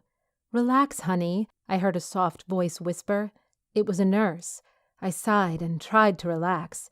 Within the fraction of a few seconds, I glanced at my stomach, which made me panic. It was swollen to the size of a hot air balloon. I started questioning myself. "What is this?" I asked myself repeatedly. It took me a fine moment before it dawned upon me. I let out a huge gasp. Am I a 14-year-old growing a real-life baby in my tummy? Am I going to become a mother? I cringed at the thought, but the sight of my growing stomach only confirmed my realization. "But I've only had my first kiss with Harry a few days ago," I said as I tried to gather my thoughts. "This can't be true." I started crying relentlessly. My shrieks and cries grasped the attention of the nurses. They looked at me and started laughing. Their laughter overshadowed my agony. Their shrill laugh made my head spin, which came to a halt when I heard a sudden knock at the door. A feeling of relief washed over me as the person behind the door was my affectionate father. "Dad, I've missed you," I breathed. My dad had a shabby appearance. His eyes were sunken in with huge eye bags underneath. I was slightly confused. He rushed towards me and engulfed me in a hug. He ignored my growing belly, but when he saw, he gave me a smile. "I can't believe I'm going to be a grandfather." I was taken back. Why is he behaving like that? I pondered. That was certainly not the reaction I was expecting. "We have to get you out of this hell," said my dad. "Why?" I questioned. "They are not good for you." It would be an understatement if I say I was bewildered at how my dad was behaving. The nurses started laughing out of the blue. Laughter echoed through the white walls of the hospital room. It made my dad lose his temper. He started yelling at them. Suddenly, made his way towards me and picked me. He detached the tube of the drip out of my arm. I gasped due to the sudden discomfort. His actions alerted the hospital staff. The nurses called the security and they took my dad away. They prevented him from seeing me afterward. In the next few minutes, the same intensity of pain ran through my frail body. The nurses injected medicine into my body and asked me to relax. "You'll be all right, darling," comforted a nurse. I threw up multiple times that night, which consequently made me feel better. They gave me a few pills to make me fall asleep. Later that night, I woke up due to a disturbance in my room. I was shocked to see my dad in my room. He had his hand over my attendant's mouth. I was petrified. I had never seen that mysterious terror in my dad's eyes. He was unrecognizable in nurse scrubs. Anyone could be easily fooled by his new persona. I didn't know what to do. But I knew one thing. My life was in danger. He hurriedly put me in the wheelchair, ripping away the drips. "Dad, stop! Dad, you are hurting me!" I let out a faint, incoherent cry. "Shut up!" Dad yelled. His eyes were bloodshot red, skin pale and lips trembling. I closed my eyes momentarily and a whimper escaped my mouth. What has come over my dad? I wished my mom was still alive. Is it too much to ask for? I thought medicine and illness made me emotional. I hated that feeling. My dad took a hold of my wheelchair and rushed through the bleak hospital hallway. He greeted the doctors and hospital staff in a sing-song female voice. I never knew my dad had astounding acting skills, but similarly, I didn't know anything about him, did I? I questioned myself. I never knew I had to see the day I'd have to see his facade slipping away. But here I was, being escorted by my dad dressed in nurse clothes. Life is so strange. It was too much to process for my 14-year-old brain. A doctor stopped us at one point and requested my dad to join him for his daily round at the children's ward. My dad pushed my wheelchair in a vacant hospital room and left me to help the doctors. I was surprised. He left me there for some time and came back with a devilish grin plastered on his face. They are such fools, the doctors. I can outsmart them every single day. I couldn't believe my dad would say such things for people highly regarded in our society. He was being outrageously awful. He told me that he has checked the patient's body temperature, measured blood pressure, and blood glucose concentrations. That easy, you see. They think they're gods. I had been horrified for my life as well as the ones my dad treated a while ago. Few seconds passed, and I heard some voices. "Catch them! Catch them! They are running! Phone the security now!" The entire hospital was in mayhem. People were running, nurses, visitors, doctors, and admin staff, all of them were in a state of chaos. But nothing could stop my dad. He was still going peacefully at his own pace, oblivious to the chaos caused by his antics. A yell stopped him for a moment, but he grabbed the wheelchair and started sprinting through the hospital towards the elevator, colliding with the medical equipment and food trolleys in our way. At one point, he toppled cleaning trolley. There was alcohol and disinfectant all over the floor. God help me, save me from the monster my dad has become. Nurses were calling the security, and I wondered why it took them so long. Please don't harm me, I cried. My mind was spinning and my vision was becoming hazy, but I tried my best to keep myself conscious. I took small breaths as instructed by my father once. I wanted my father back. Where did you go, Dad? Please, what has happened to you? He blatantly ignored my cries. Finally, we reached the elevator. My heart was pounding hard against my chest. I had streams of tears running down my cheeks. My life was at risk because of my father. Is there anyone more unlucky than me? I questioned myself. I hope not. My dad pushed the buttons to the highest floor. We'll put you to sleep forever. These doctors are no good for your deteriorating health, he whispered in my ear. For the first time in my life, hearing my dad's voice caused shivers to run through my body. I always found his voice soothing and comforting. I was certain he was possessed or something. He was behaving like a hysterical madman. Not only that, but he also didn't care about his blood, me. We reached the 40th floor. I was frightened. The doors of the elevator opened. Luckily, the security guards reached before us. His face lost its color, his eyes were wide and his body shaking. He was panic-stricken. In a matter of seconds, he pushed me towards the security guys. I was grateful they arrived on time. I didn't even want to think about what could have happened if they didn't come to rescue me. My dad went hysterical. He was mocking them. He was making animal-like noises. "Catch me if you can." He looked like a kid has taken away his favorite stuffed toy or candy. "Let's have kids." Kids? I questioned. He sure had some mental issues. What could have happened in a span of night? I didn't know. He ran towards the stairs with guards following behind him. I was left all alone on God knows what floor. I screamed and cried for help. I tried to gather strength to get up on my legs. My legs were shaking. I was having hot flashes and I was sweating profusely. I said my prayers repeatedly. God, give me the strength to stand up. Put me to my feet. It took everything in me to get up. I gripped the sides of the wheelchair tightly, trying to stand up. Finally, I got up. I couldn't believe myself. I let out a scream. I yelled, "Hurrah! I can walk!" With that, I went inside the elevator. Despite Dad's questionable antics, I still loved him. Why wouldn't I? He had brought me up with all the love and affection in this world. I was the luckiest kid with the most affectionate and caring father and an adorable little pup. Oh, my pup, you must be hungry. The thought of my puppy all alone in my house saddened me. I stopped at each floor to help my dad, but couldn't see him anywhere. I screamed his name each time, but my efforts proved to be useless. At the 7th floor, I finally saw him. But what I saw made my head spin. I couldn't believe I saw that with my own eyes. My jaw went slack. I thought I was daydreaming, so I pinched myself again and again. It was my dad getting into a fight with someone who was also my dad. I was shocked. My dad was wearing his work clothes. They were greasy. Couldn't contain my emotions and thoughts. It was the moment I passed out. When I woke up and saw my loving dad next to me, feeling of relief washed over me. My dad gave me a warm embrace. I couldn't stop crying. I was so scared. Do you know what has happened? Please, Dad, I need to know. He told me to relax. He told me that guy was a criminal who had run away from jail. He was taking revenge on the hospital.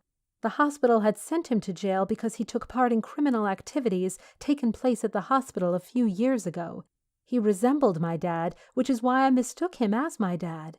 In addition to this, I ate too much Chipotle, which caused food poisoning. I needed emergency treatment, which I received promptly. My dad brought me my favorite tomato cream soup and kissed my forehead. You're safe, my kid. Hi, I'm Lisa.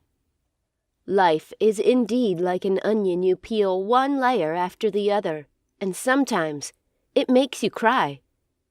That's what happened to me when I was 13.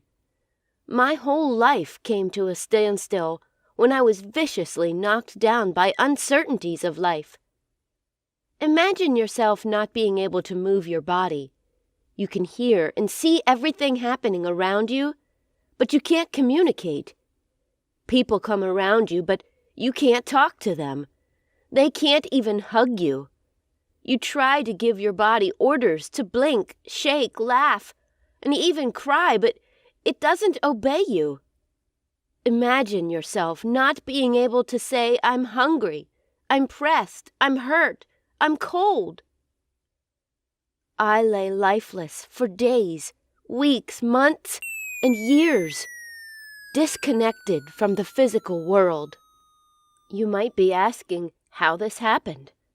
Well, that was when I fell off the staircase. I and my twin brother Peter are the only children of my parents. We are of the middle class, and Dad makes sure we are comfortable with his meager paycheck.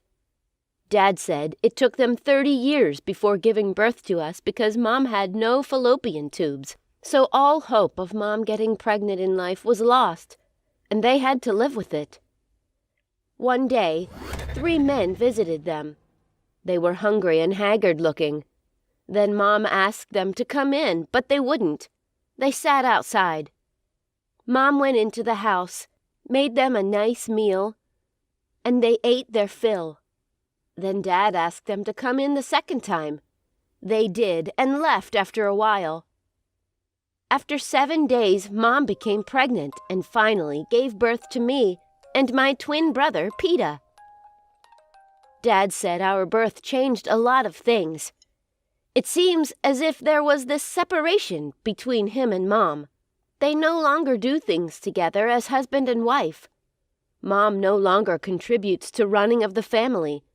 All she cares about was her Peter, day in and day out. But Dad was not like her. He gave us equal love and support, irrespective of our differences. I so much love the only sibling I have in this world. But the love was not returned. All I kept getting from him was a stab, rejection, and gossiping me to Mom. We are not identical twins. We had a lot of character differences likewise in our lifestyle. I love nature and adventure, but my twin does not care for such. He can stay in front of the television all day. Peter is a sadist, but I'm not. Maybe that's why Dad loved being around me, while Mom preferred Peter. Maybe because he looked so much like her. Mom is one of the horrible persons I've ever met in my life. You neither know when she is happy or unhappy. She is always moody. The only thing that makes her happy is whenever she sees Peter. To my mom, I did not exist. But there were things that makes me happy. The presence of my dad in my life was the major thing. I love adventures, and so Dad decided to build an adventure room for me and Peter in the underground of our little home. But Peter was not interested. Even when I was cleaning the room, Peter walked in and laughed mockingly. That was ridiculous. I assisted Dad to decorate the room with different kinds of paintings and a lot of scientific pictures. So the adventure room became another room for me. Another thing that made me happy was the surprise gift Dad got for me on my 13th birthday. That's Rosie, my cat. She is not just a cat, but a companion, a friend, and maybe another twin. I was so happy, I couldn't thank Dad enough. From that day on, I had a companion in Dad's absence. Rosie seems to understand me more than anyone else in the house, including Dad. Whenever Mom and Peter puts on a horror movie and starts making all sorts of noise in the sitting room, I go to the adventure room with Rosie. I can hear him talk to me with his mews, as if he is saying, "Don't worry, I am here. Everything will be all right." On one of such days, I couldn't control myself and I yelled at my twin brother, "Why can't you stop all these noises?" I decided to go to my adventure room. I left with Rosie following me behind the staircase. But I never knew Peter was also running after me. Then Rosie came in front of me, winking her eyes left and right, as if she was telling me something. But I couldn't give her attention because I was walking very fast in anger. Perhaps she was trying to tell me that Peter was behind me. Suddenly, I felt a push and slipped off the staircase. Everywhere became dark. I could see Rosie running around me, not knowing what to do, but I couldn't talk to her. My mom and Peter locked up themselves in their room, abandoned me on the floor. But Rosie lay beside me crying until Dad came home around 11 p.m. He immediately rushed me to the hospital. After a little while, I felt awake. I tried to make a move, but there was no response. Then it dawned on me that I am no longer myself. Oh, how did this happen to me? Am I dead or what? I could feel my body shivering. Suddenly, I heard someone. Wow, if I was able to hear someone, that means I wasn't dead after all. Yes, I heard him, but I couldn't see him. The way he talked made me understand that he's a doctor. He was explaining something to my parents. He told them that I had excess internal bleeding, which was as a result of delay of rushing me to the hospital immediately the accident happened. He said that I will be in this state until God knows when. Oh, I tried to open my eyes, to tell them that I can hear them, but my eyes couldn't move, neither could my mouth.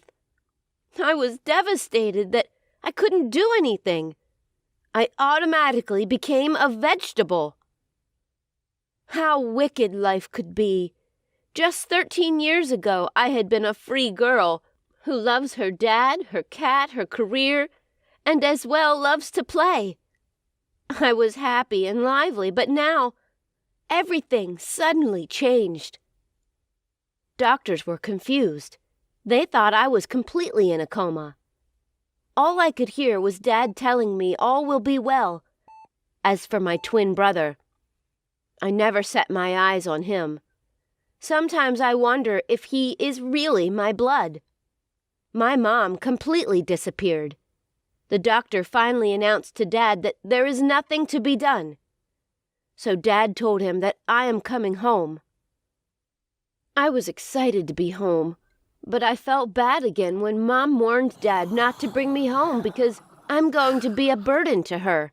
But I guess Dad's reason for bringing me home was to make sure I was around things that I love. Back home, I was treated as non-existing being. But right inside me, I kept telling myself that I am alive. Friends stopped visiting me. Dad's pursuit ran dry because the life support machine that kept me breathing was very expensive. Before now, I could run away from Mom and Peter's noise, but now I can't avoid it. Dad couldn't help it anymore. Rosie was the only one that understands me. She is indeed an extraordinary cat. She feels my pains whenever Mom yells. She will come close to me, touching my hands with her mouth as if to say, "Don't worry, everything will be fine." Before, Dad used to come in to see me 3 times a day and then recharge the life support machine that kept me breathing. Surprisingly, one day, Dad tried removing the socket of the machine. Then Rosie cried out loud. This touched Dad and he left in tears. Rosie always tiptoed into the room at any time of the day looking at me, and I know she is whispering something to me. Months passed by, and it was already 1, 2, 3 years. Dad got tired of me, and Mom complained I was occupying space, so I should be moved to a smaller room. And they transferred me to this small room where nobody was visiting apart from Rosie. This was the only time I saw Peter creep into the room. He looked at me and sighed and banged the door. It was not long I started hearing Christmas songs that told me it was Christmas again. I couldn't even celebrate. But in my subconscious mind, I was thanking God for another new year. And I was 17 this time because I was able to guess every period of the yearly celebration. Mom celebrated with her friends, making noise and smoking. Their noise became more unbearable for me. So Dad moved me to a clinic where nurses can take care of me. I saw Dad talking to the nurses. Who knows what Dad is telling them, I thought. I felt he was telling them to allow him to bring Rosie to stay with me. I felt a little relief as I saw Dad carry Rosie to sit beside me. At this time, I couldn't remember anything. I couldn't remember my crave for sciences, nor the moments I played with friends or the adventure room. But one picture kept appearing to me, is Rosie's picture. She is my best friend. She is always close by me. So I decided to create my own world in my subconscious state. In this world, Rosie was my companion. We did a lot of things together. We went to school, shopping, restaurants, and played together. There were also these other 2 persons that joined our world. Perhaps they could be some victim of people in the coma state. Another 6 years went by, and I remembered not seeing Dad for a whole year. Well, I never cared about the physical world anymore because I was enjoying the new world I created. But one day Dad came by. I saw him weeping with my best flower, a rose flower, in his hands. He also bought me a science kit and some other things which he decorated my bed with. Then I could hear him say, "Happy 20th birthday, my angel." Dad left the room angrily. Then Rosie picked one of those rose flowers Dad had kept and brought it close to my nose. My goodness! I perceived it and smiled at her. She screamed in excitement. She kept screaming. That her scream attracted the doctors and nurses. By the time they arrived, my eyes were open. The resident doctor was surprised. He said he has never recorded any case as this since his 30 years of practice in the medical field. Gradually, I began to regain consciousness. I was not angry when the doctors told me that I cannot move my legs anymore because my spinal cord was affected badly. Although it took me time before I accepted to be confined to the wheelchair. After all, God gave me life, so I am grateful to Him. Before I was discharged from the hospital, my mom came, begging that I forgive her attitude towards me, just that she never liked to have a baby girl. But now she has realized her mistakes. Peter was crying and feels guilty for pushing me down. He confessed that he was acting out of the influence of Mom. Who am I not to forgive them? What if I died? I wonder if I will be here. God forgave me and gave me a new life, so I forgave them. And I was glad to reunite with my family again.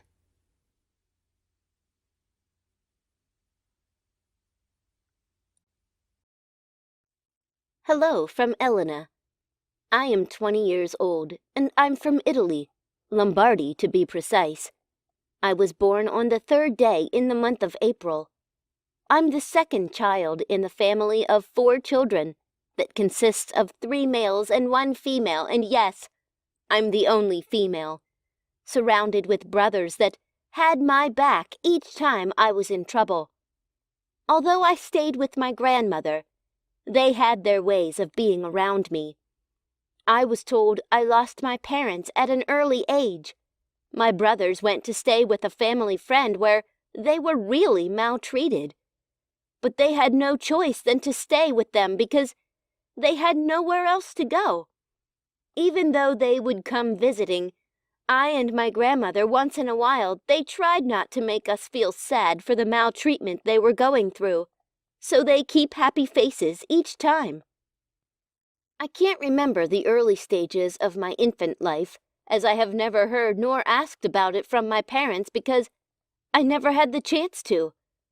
I went to stay with my grandmother immediately after they died, and I also don't have any proof of it because there is no piece of proof left to be proud of as a history of my infancy life. I have passion for writing. I was 12 when I started writing because I always wanted to be a great writer, like Victor Hugo, who wrote Les Miserables, or like Roman Roland, who wrote John Christopher. They have influenced millions of people through their books. I also wanted to be a great psychologist, like William James or Sigmund Freud, who could read people's mind. Of course, I am nowhere close to these people yet, but I aspire and aim to be like them someday. Back then in my teens, it was mostly silly rhymes and poems of random stories and thoughts, and sadly, a lot about my struggles with my brothers and myself that I wrote about, because the words kept coming and I kept writing. How glad I am that my teens are long gone. I was so depressed. Most times, I had to do some side jobs so myself and my grandmother could survive. We hardly eat 3 square meals, but we survived each passing day. I am a person who is very positive about every aspect of life. There are many things I like to do, to see, and to experience. I like to read. I like to write. I like to think. I like to talk. I like to listen. I like to see the sunrise in the morning. I like to look at the clouds in the sky with a blank mind. I like to do thought experiment when I cannot sleep in the middle of the night. I like flowers in the spring, rain in the summer, and snow in the winter. Sometimes grandmother will look at me and say, "You are going to be so great in life, and I can't wait to see you achieve your dreams." Those words gave me strength to keep fighting. So since childhood, I grew up with this best at everything attitude in me. I used to be the best scholar in class, active participant in every sphere. And when I was appreciated for this, confidence used to flow through me no matter what. However, as the teenage years hit me, I started to face mental bullying. Slowly, it started affecting me negatively, and as much as I resisted it, I was drawn more into it. Within a few years, my whole focus was shifted to fight this. I lost focus of my academics and my other skills, and the results started reflecting in my life. I was losing what I had. Even my grandmother noticed it. She wasn't happy about it, but she still encouraged me to not give up. She wasn't the type that will force you out of your own will or force you to talk when something goes wrong. She just gives you reason not to give up. But when my school grade results came out, I was suddenly into the reality of myself. The pride I used to see in everyone's eyes, my image of a confident girl, it was all gone, and it was hard for me to accept. Day by day, as the law says, I attracted it more. There was a time when I had lost all the belief in myself, and lost myself completely. I thought of suicide, but on a second thought, I had to make my brothers and grandmother proud. Continuous failures kept coming, and screwed up friendships made it even worse. I had lost where to go in life, what to do with my career, and to whom I should seek for help. I knew if I had gone to my grandmother, she would just console me with her words of encouragement, and I was not ready to listen to the same words. Although those words have helped me, but it wasn't what I needed. In the process of me seeking for help, I met one of my teachers in school who called me to his office because he noticed my grades had gone down, and I had not been the way I used to be in class. He sat me down and asked me so many questions. Some of them I can't even remember. He gave me examples of people that were like me, and they ended up wasting their lives because they kept to themselves. His words pierced into my heart. I was stirred up to do better, not to allow myself to be mediocre. Just almost immediately after, I got my strength back. Then, the coronavirus came. I'm sure you have heard about stories where most people are infected with coronavirus. And as we all know, the coronavirus is a deadly disease, and it's the #1 talk of the town in all social media now. A lot of people have been infected with it currently, and I wasn't lucky. As many of us so, I got infected from who knows where or what, actually. It's shocking, right? Yes, I know. Even I haven't come to terms with it. Of all the people who had to be infected, it had to be me. Of all the hardship and circumstances I had been through, I still got an addition to it. Here I was searching for help so I can get back to the right track of my life. And when I finally found help, coronavirus came to damage it. It was on a sunny day. I noticed I've been coughing heavily, sneezing non-stop. I was scared I had tuberculosis because it was so intense. I still had a little cash with me from the last side job I went to do, so I went to the pharmacy to get drugs to stop the cough, but it kept on going for a week. Immediately, my grandmother noticed this symptom in me. She picked me up, and we drove straight to the hospital, and I tested to be coronavirus positive. My grandmother has been coughing for like 2 days now. Before we went to the hospital, but it wasn't intense, so I paid no attention to it. But unfortunately, the doctor also told my grandmother to diagnose herself, so she had to be sure if she had this disease or not. I was so scared because she had been coughing too, and I paid no attention to it. But unfortunately, my grandmother was also diagnosed of this same disease called coronavirus. I felt so bad. I had promised to give her a better life, but all I did was infect her with a disease that I'm not sure we will survive from. Immediately, we were admitted into the hospital so as not to spread the virus. We were both placed on the same treatment and medication. We were both in the same hospital room, and all my grandmother could do was to shed tears because she never expected myself and her to be a victim of this virus. I remembered when I was little, when she made sure I had food to eat, when she would encourage me with her consistent words. I felt like a failure.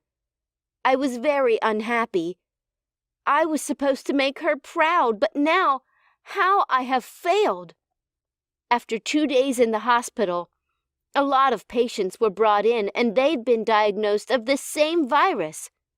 The hospital was so full to the extent that there was no bed to accommodate a lot of people that were diagnosed of this virus. As the result of this, a nurse came in and told me she would be moving me away from the bed to the corridor, reason being that the new patient needs to be admitted immediately. I was pleading with her not to move me away from the bed, but during our conversation, my grandmother overheard us, and she told the nurse not to move me away from the bed. Instead, she will prefer if the nurse can move her instead of me. My grandmother loves me so much that she never prays that anything should happen to me. The nurse then took my grandmother away from the bed, and she was placed in the corridor. It was so painful, me looking at her lying down on the floor helpless. But there was nothing I could do to help the situation. After my grandmother was dropped at the corridor, not up to 2 days, she died. My grandmother died, and no one cares about her. I wanted to go with her. I felt guilty for infecting her with the virus. Why didn't it take me away instead of her? I wish I had magical powers to bring her back to life, but she was gone. Grandma was gone, never to return. She left me alone in this world. After the death of my grandmother, I still stayed some month in the hospital, lifeless and helpless. It was so difficult to survive. My brothers were scared to visit me because they didn't want to be infected. The doctors had advised them not to come close, else they might get infected as well. Even though they were in charge of the bills, they still didn't come close. At first, I was angry, but then I didn't want their case to be like that of Grandma, so I understood them. They were the only family I had left. On a faithful Monday morning, the clouds were still warm. The wind was blowing slowly, and my eyes were gazed at the sky beside the window, close to my sickbed.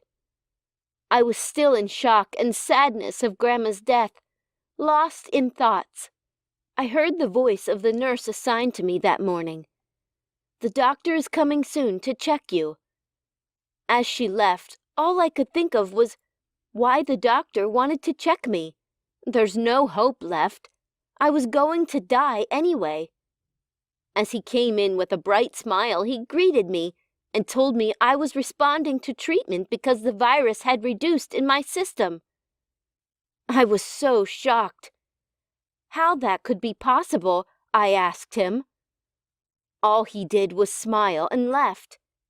In less than 2 weeks, I was diagnosed as being free of coronavirus. Shocking, right? I know, but I can't explain it either. I guess it's what you called a miracle. But I knew luck found me. and was giving me a chance to fulfill my dreams. I have just been released from the hospital as a survived person of coronavirus. Just don't know what to do with my life. It's so desperate right now. I was scared to go to my brother's place to meet them, but then I had nowhere else to go, so I went to meet them. On getting there, I met just two of them. They were surprised to see me, but not happy. They told me of how my third brother also got infected of this same coronavirus and died. I was literally on the floor crying and screaming, "Why me?" I lost another family again. I couldn't bear it. They were able to console me, but they didn't want me to stay with them because they didn't want me to be maltreated as they were. I was hopeless once again. I didn't know what to do or where else to go to. Will I end up sleeping on the streets of Lombardy? I feel so lonely, and life hasn't been fair to me. Where have I gone wrong? What do I do now? Please comment on this video and help me.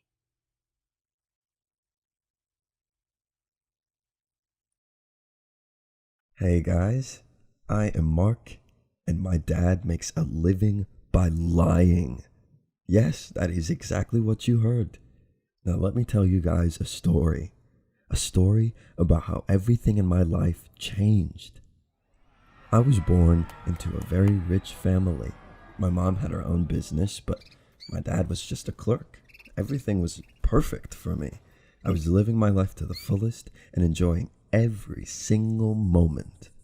My dad and my mom had a loving marriage, so they both were happy in the start. But now things started to take a different turn, and they started to get into fights a lot of times. I mean, sometimes even for useless reasons that weren't necessary. The fights started to escalate with the passage of time. My mom and dad never involved me in their fights, and one day, when I came back from school, I saw my dad sitting on the table. He was looking so shocked and sad, but I couldn't find my mom in the house, and my dad asked me to come sit with him. I sat on the table with him, and he told me that my mom had just filed for divorce. I was shocked to my core. At the moment, I wasn't sure about what would happen to us because my father wasn't that rich. But the thing that made me really sad was that my mom didn't care about me, not even a bit. How could she do this to us? A week later, my dad was let go from his job. It was a really rough time for us. I had no idea about what would happen to us, but things started to take a really different turn. My dad totally changed himself from start to end. It was like he wasn't even the same person he was before. He got a new job, but it was too different from any other job, and it seemed really unusual. The work hours and the pay was way too much, and our house was totally changed. My dad started to buy a lot of suits and shoes worth hundreds of dollars. Had never dressed so good before. Now let me tell you guys what was really happening. My dad ran a dating website. He was a plus for women. People used to pay him for going on pretend dates with them, and the amount that they used to pay was handsome. My dad was pretty good looking from the start, but he wasn't that into fashion, and now he looked like something else. He became so good looking and handsome, he didn't even look like the typical dad. In fact, he started to care about his skin and clothes and hair. His first client was a really rich woman, and she wanted a pretend date to go with her to a family event because her family always used to criticize her for being single. And my dad was so confused at that time because it was his first time doing this. But somehow, he gained the courage and confidence to do it. And the woman's family was so impressed with my dad. I mean, he's quite a pleaser. And the woman was so happy with my dad that she gave him a check of $100,000. My dad always kept his identity secret from everyone, and he used to switch personalities according to the role of the job. You might be thinking, what I was doing all this time? Well, I was enjoying my life to the fullest at this point. I had nothing to worry about. Everything was just perfect. My dad was always busy, so he never asked me that many questions about what I was doing. Money wasn't an issue either at that time, and I barely missed my mom. But why would I miss her? She was the one who left us. So I found out about my dad when I bumped into him once at a club, where he showed up with the owner of the club, and he was so good looking, like a young bachelor. I lied to him about going to my friend's house for a sleepover. My friends and I decided to go to a club and have some fun. So we were chilling, and I saw him across the club with Miss Anderson, who was the owner of that club. And at first, I couldn't even recognize him. But after some time, I got courage to go up to him, and I asked him, "Dad, what are you doing here?" And he totally ignored me as if he didn't even know me. He told the bartender to buy us drinks on his tab. And at that moment, I knew something was wrong. So I just went back to my friends, and my friend asked me that if he was my dad, and I told him, no, it's just someone who looks a lot similar to my dad. And after some time, I got a call from my dad asking me to get my ass back home. When I reached home, I asked him what was going on. For hours we sat together, and he explained everything to me from start to end about his job, why he joined the job, what the job pays, and how he pretends to be someone's date or anything they want. He told me that one of my mom's friends wanted him to go to a business meeting as his date, and my mom was also going to be in that meeting too. It was my dad's biggest deal and a really great work opportunity. He asked me what he should do, and I thought for a while. I was really angry at my mom, so I told my dad to go through with it and do it. And my dad took the deal. At the 10th of that month, the meeting was going to happen. So my dad showed up at the conference that day, and he took me with him too. I came there as his personal assistant. I was looking for my mom for a while, but didn't see her in the conference room. And after some time, she showed up, hand in hand, with a man who she was dating. I wasn't ready for that, so I got confused and I didn't know what to do. I kept on exchanging texts with my dad while sitting there, and he told me not to worry and everything will be totally fine. So I tried to bring back that confidence. My mom saw me and my dad there at the conference room. The meeting went on for an entire hour, and my mom kept staring at me and my dad the whole time. I mean, maybe she was so confused seeing my dad being so well dressed and so well managed. He looked like a different person. And after the meeting, my mom couldn't resist talking to my dad and came to say hi to him. It was a rule on the job that you don't talk to anyone you know during the job. And my dad handled it so well. He said, "Hi, nice to meet you. If you have any questions, kindly consult my assistant," and pointed towards me. She came to me, and in a very shocked manner, she asked, "Mark, is that you?" I replied with, "Hi, Mom, nice to see you." But it was not nice at all to see her. She was the one who left us. And after that, my dad and I had a great understanding between us. I was managing his clients, and sometimes if he didn't feel like going, I would go in for him instead. And that is how my dad lies for a living. The lesson I wanted to share with you guys is that life does not stop because of a single person. If my dad had not changed himself after my mom left him, we wouldn't even be here. Like and share this video, and also let me know in the comment section what you think about my dad's job, and if you have experienced something like this, then tell me your story in the comment section.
Hi, I'm Leo, and I'm 16 years old.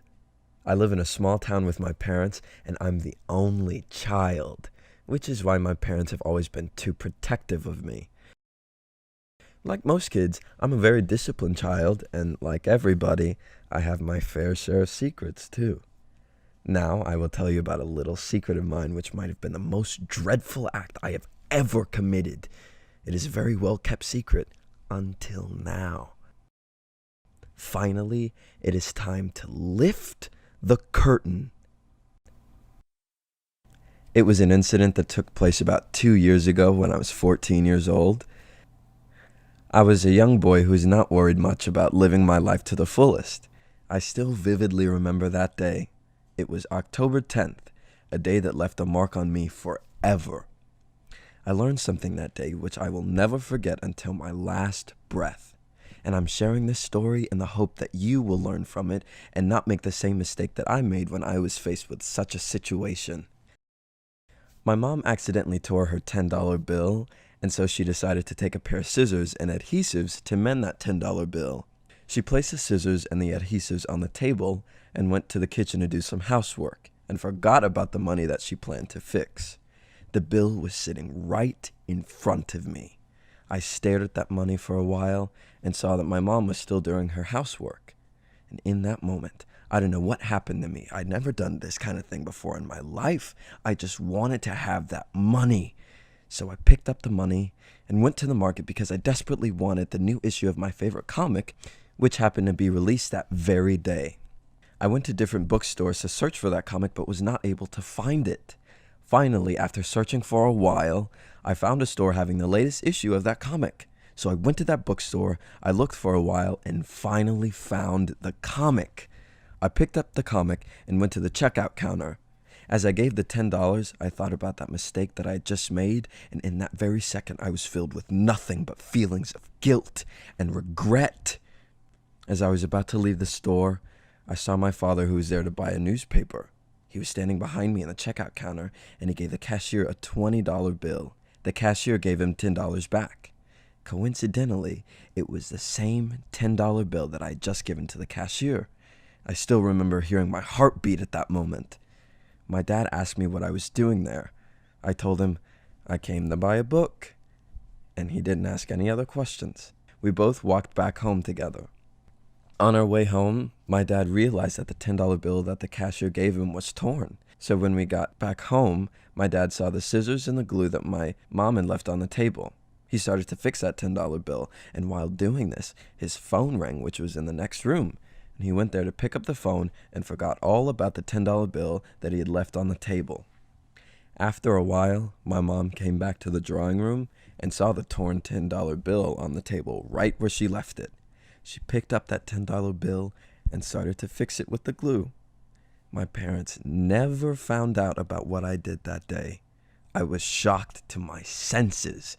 I still regret making that decision and was so thankful, but the thought never left my mind. And that very day, I learned a very valuable lesson, that whatever you do in this world comes back to you.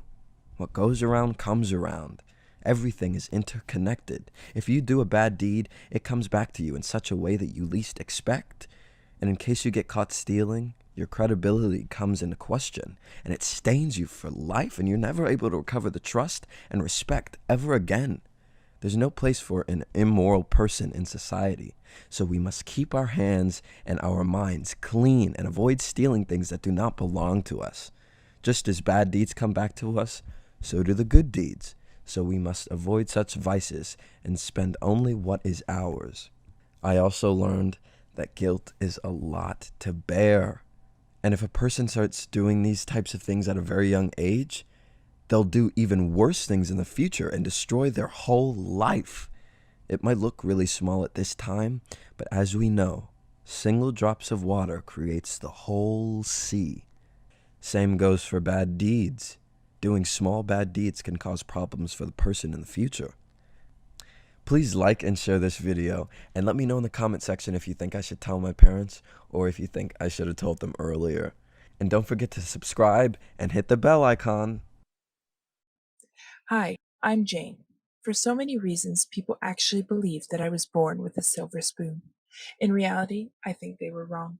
As a matter of fact, mine could exactly be described as a golden spoon. The truth is that I had virtually everything a young child could ever dream of. From top notch clothes to toys, the list was endless. Yes, there weren't few. I had them in abundance. However, even with all these at my beck and call, my actions still depicted one that had nothing. On several occasions, when Mom took me and two of my siblings to the store for shopping, I'd eagerly wait for a perfect opportunity to slip anything my hands could possibly get a hold on inside my pocket, or bag, as the case may be. Well, it was easier for me to do this without being caught, due to the fact that I was always waiting for a perfect distraction before I strike. Yeah, I was very smart.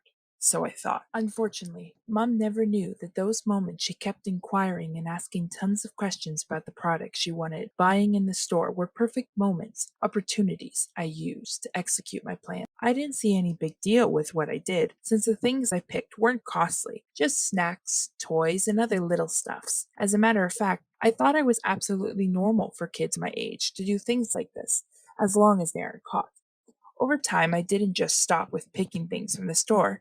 I sometimes went as far as stealing from the offering box in the church.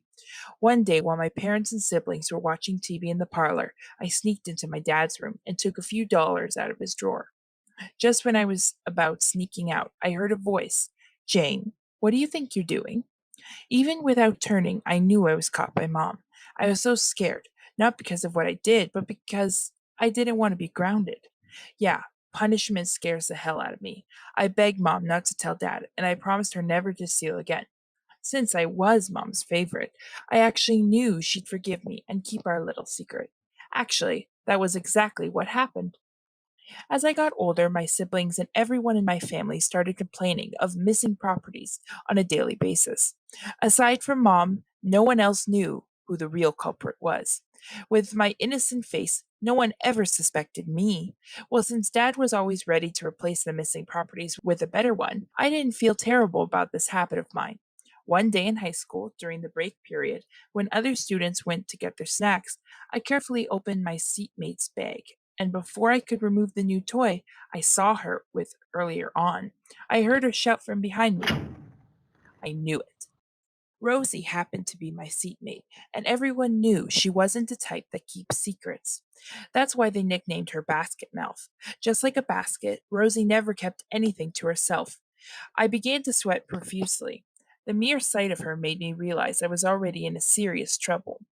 Rosie, on the other hand, didn't care much about my sad face and tears that were rolling across my beautiful chubby cheeks. She wasn't ready for my self pity antics. Now, with a loud voice, she inquired, You rich, beautiful thief, what were you doing in my bag? Before I could come up with a convincible lie, Rosie was already heading to the principal's office. Nothing I said made any sense to her. At this point, I could picture myself being expelled from school. The worst of it all is that I'd be regarded as the rich, beautiful thief by everyone who knew me. Out of desperation, I knelt down and said, Rosie, I'll do anything you ask me to do from now on, as long as you don't tell the principal about this. I don't know where that idea came from, but, well, it worked. Rosie, who was moving at a very fast pace, stopped immediately. I said that. She turned, smirked, and added, Not like you've got any other choice. Deep within me, I heaved a sigh of relief. Throughout the day, Rosie didn't say anything to me, and personally, that singular experience has already changed my entire life. What I never knew was that I only got myself into deeper trouble. The next morning in school, Rosie demanded I surrender my pocket money to her, or else she'd head straight to the principal and report how I tried to steal from her. Her facial expression alone showed that she meant everything she said.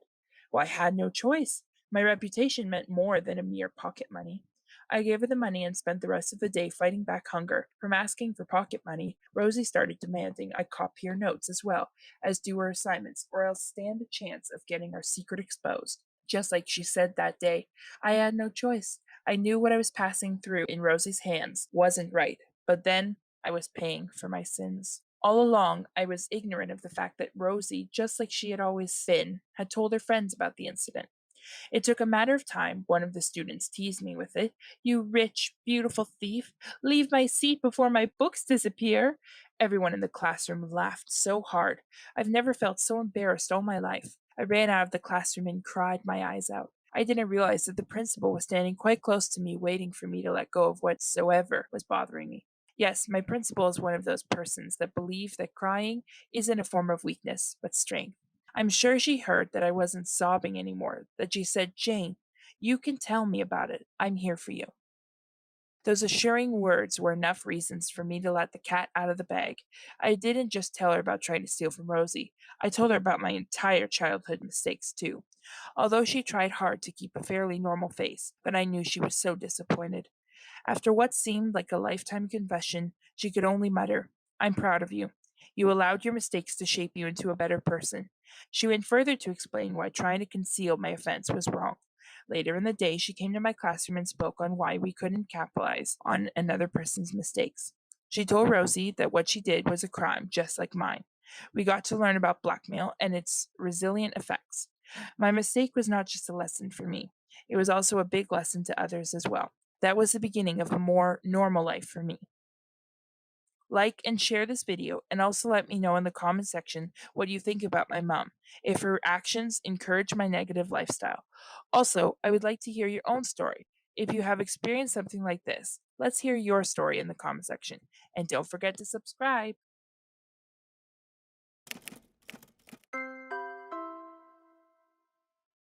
I think my teacher is in love with me. We guys always say that we want to go out with a teacher, but this is a lie. Although the subject always comes out in conversations, the truth is, it is a simple game of children. No one really believes that these things can happen, or at least that's what I believed until the new school year began. I've always been very good at math, and thanks to the classes of my favorite teacher, Mr. Carl, I have been able to learn many things that will help me in the future when I become an engineer. This is why my life gave a 180 turnaround when I heard that Professor Carl was leaving my school. I spent many days thinking about this new change, knowing that I would not like it at all. I began to imagine this new professor as a monster, a teacher with no vocation or knowledge that would ruin my dream of being the best engineer. I spent the whole summer thinking about the same thing. And when the classes started, I realized that I was completely wrong. Professor Carl's replacement was Miss Johnson, a newly graduated teacher but with a lot of knowledge and desire to teach. From the beginning, I knew that there was a connection between us, since I was always the first finishing the exercises, and when she asked a question, she stood looking at me waiting for my answer. Everything was quite formal. But after the first 2 months of classes, we were much closer. We shared books, talked about unproven theories, and even made more difficult exercises than those that corresponded in class. She used to explain a new method to me, and then give me some exercises to do at home. And after I made them, she would correct them. It was the best thing that could have happened to me, a young and beautiful teacher who really cared about me, and who treated me in a special way. Even once, when the class finished, she put her hand in my arm and stared at me in a way I wouldn't even know how to define, but I definitely felt hypnotized by her eyes. My mind was so confused. And when it was over, at the end of the school year, I made the decision to clarify things with her and see if her feelings were the same as mine. That week, I took care of doing the extra exercises with more care and ended earlier, which gave me the perfect excuse to stay after classes and talk to her. When we finally stayed alone, I approached her, gave her the exercises, and when I was about to tell her how I felt about her, a call came into her phone. On the screen appeared the photograph of a boy my age, very similar to me, but I could not read the name. While she talked on the phone, my heart was deflating. That meant I was not special at all. When she ended the call, I asked who she was speaking to, and she told me that it was with their dad. And seeing my face of confusion, told me that the photo was of her brother, who was now out of surgery and that everything had gone out apparently well, but they didn't know if the cancer had completely disappeared. She told me that, from one day she saw the similarities between us and could not help getting attached to me, since I reminded her of her brother before the illness. While she was looking for a current photo of her brother, I could not believe how foolish I was, and told her that I had no time right now, but in the next class we could see the photos. That's how I learned to make better conclusions. This is more common than a lot of you may think, but no one dares to take a step forward and tell their point of view. I invite you to share this video and reach many more people who may be going through the same.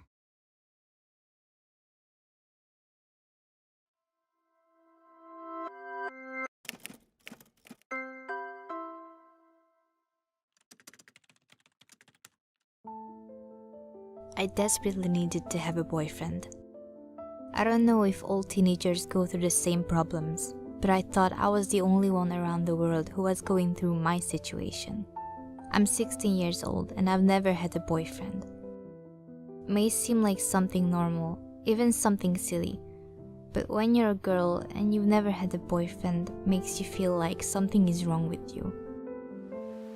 One night in a sleepover with my best friends came the subject of the boyfriends and I wanted to disappear. They were all talking about their love experiences, their first kisses, and how exciting it was to send and receive romantic messages, while I felt increasingly unhappy and out of place. I didn't know what was wrong with me, but I was simply not attracted to any school kid, and the worst thing is that nobody liked me. I felt that I would die alone and that my friends would stop meeting me for that reason. So I made the only decision I could see: getting a boyfriend. I started using more makeup than I always wore. Then looking through all my clothes, I started to use only the clothes that best highlighted my body. My mom asked me if something happened to me, but I didn't want to tell her. The adults will never understand what we went through, so I decided it wasn't worth trying to explain anything. But the days passed and I still did not achieve what I wanted so much. I was not even able to advance a little in my search. As I was trying to be perfect for the kids more and more, I became friends with Jessica, a girl who sees advanced literature with me. She did notice my changes, and every day she told me how good I looked, but that she missed the old me.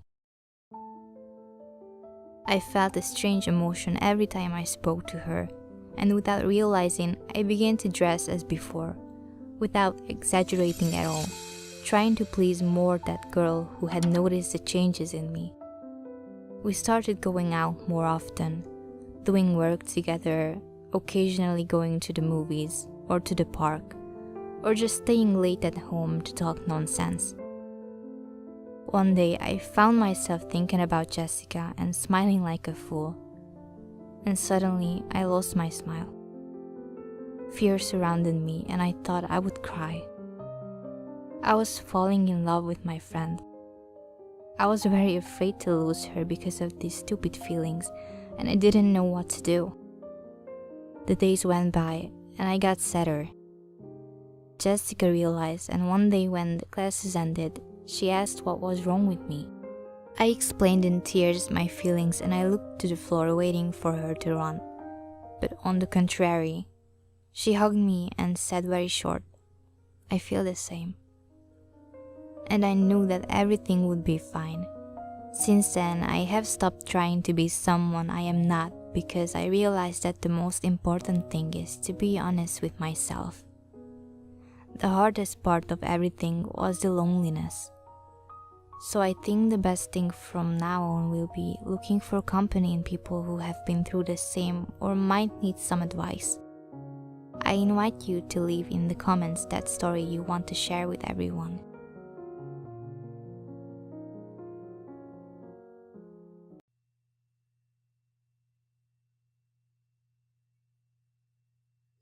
Crossroads. I always remember how our walking you home started.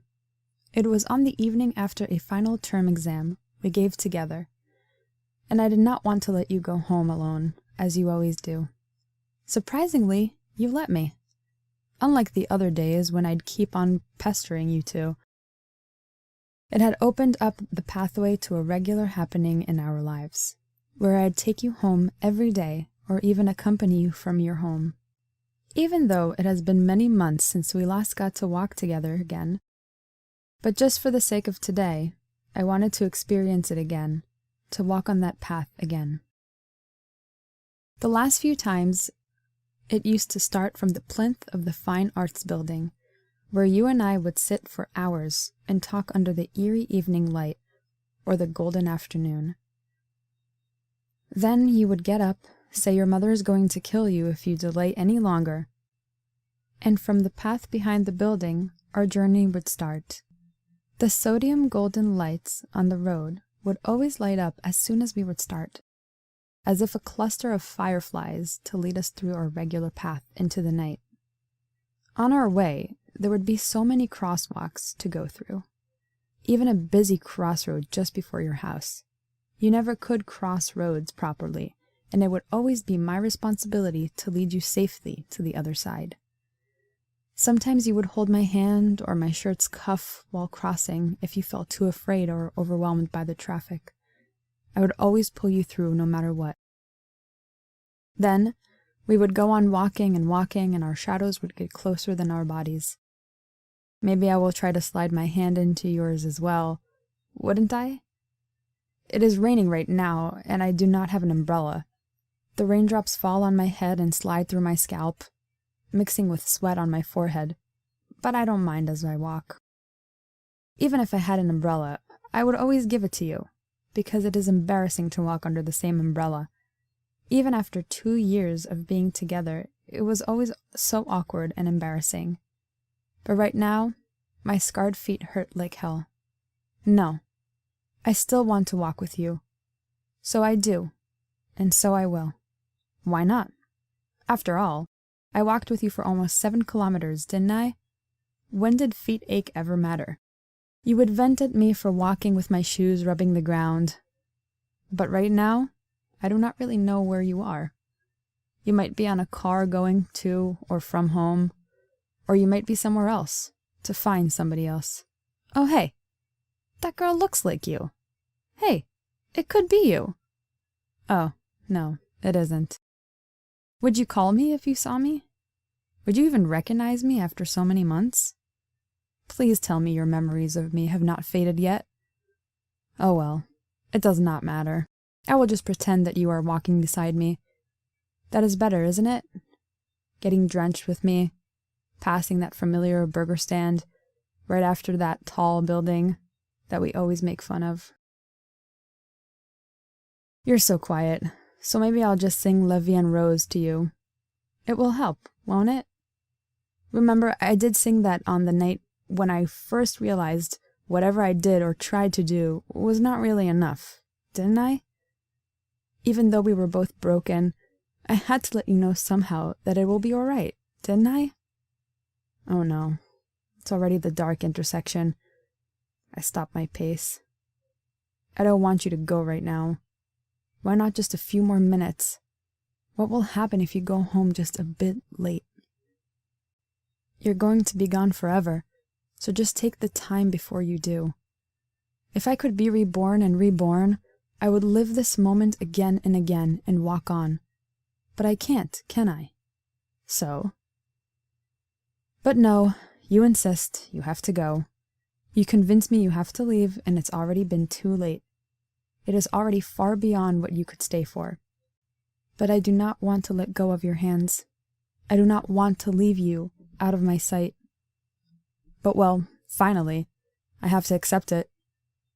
We start walking again, slower than before, and I can make best use of the time by trying to embarrass you as much as I can, saying cliché, cringe romantic things, or trying to read your mind to guess what you're thinking right now.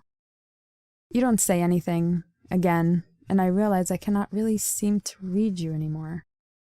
Before I can say anything again, the crossroads come like a car running the red. When we cross the crosswalk, you go straight forward, where your house is, and I go left, onto my bus stop. But there are so many cars and buses and trucks on the busy crosswalk today, much more than any other time, and crossing it is so difficult. I can't get over to the other side so easily, so I try to hold on to your hand. I look at you to tell you that I love you for the last time, because I won't be able to say it again when you go home. But where are you? I search for you here and there, but you've already crossed the road. Thinking back my past 20 years, I just want to write them down. My name is Claire, from C. I would like to be clear, but English is not my mother tongue. I'm 20 years old. February 14th is my birthday. I was born in a little city. It's sort of next to the country's north boundary. I have an older sister and a little sister. Yes, my family only has one male, who is my father. I'll start from as much earlier as I can remember, as possible. Most things only have some pieces left in my mind. As time goes on, it will have more detail. The earliest thing I can remember is when I was 4 years old. My parents both were people who sold wholesale vegetables. As my thought, they were really busy at the time. Every day they woke up very early and brought me to the stall. Small, crowded place. They worked very hard. They were young and energetic. In other words, they were consuming themselves. One thing I remember is that I was hanging out with my friend, passed by a supermarket, and we walked in and grabbed a pack of milk and just drank it. I was too small to know I have to pay. Staff there wouldn't let us go till our parents found us in a hurry after 2 hours, perhaps. This is fresh in my mind because they were so angry and worried about us, while I have absolutely no idea what happened. We were poor, like really very poor. Can't even afford extra clothes or a good meal. By the way, when I was 4, my older sister is a blur in my mind, and my little sister wasn't even born yet. So when I was old enough, I started to go against her. I wasn't doing what she asked, no matter what, so it was kind of extreme. Whenever I didn't want to do what she asked of me, she always made me feel guilty. So I just ignored. I said my family, just normal, and my parents are working very hard, so I'll do some tiny things to let them feel at least relax. 'Cause we can do nothing about their work. For example, when I didn't want to mop the floor, she would say, "They're so tired from working outside. They come back and they see their house so dirty." And I'll feel like it's my fault. I don't talk to my big sister much for a long time. She always has a way to get me pissed off. Maybe I'm too judgmental towards her, but sometimes what she said is really annoying. And I don't like arguing, so I won't talk to her unless I have to. But she's a talker. Her words are plentiful sometimes. I do feel lonely, and I want to go to crowded places, 'cause I want to meet new people and new stuff. An understanding or comfort of what I'm looking for. I'm not a good talker. Don't have any move, just as things go on. I'm eager to be understood, and have someone who can really be with me when I get upset. But I can't find that. I can't be with or close with the same person for too long. At the start, I would have tried my best for that person, but I can't be straightforward with my thoughts. On the contrary, I always want people to care about me, my tiny world, or implied meaning. You can guess. That's basically impossible. So I wouldn't try to explain or discuss anything, but my self-defense starts to build. I like new things, 'cause new people means new me, new experience. I don't like to talk about myself or even don't like to argue or anything. So even sometimes I meet something unfair, I would self-digest, but it's just getting bigger now. I can't digest it myself. There will have to be something I can figure out. So at the moment, maybe I'll leave it. But next time when something happens, I have to self-digest, the past wouldn't come through again. I have strong self-defense. Like if one day I feel you're not really wanting to understand me, I wouldn't ask anything. But the wall between us is building. I would fade. I remember I had a really good friend when I was in primary school. Like we talked about everything and we were always together. But I don't know. I just got tired in the end and tried to keep pushing her away, get her away. She didn't do anything wrong. I just felt suffocated. But people come and go, right? I'm a totally contradicting person. I can't stand people so close to me, but can't even understand me. I was longing to go somewhere very far on my own, like what I said before, meet new people, new experience. So I started to collect relative information about it.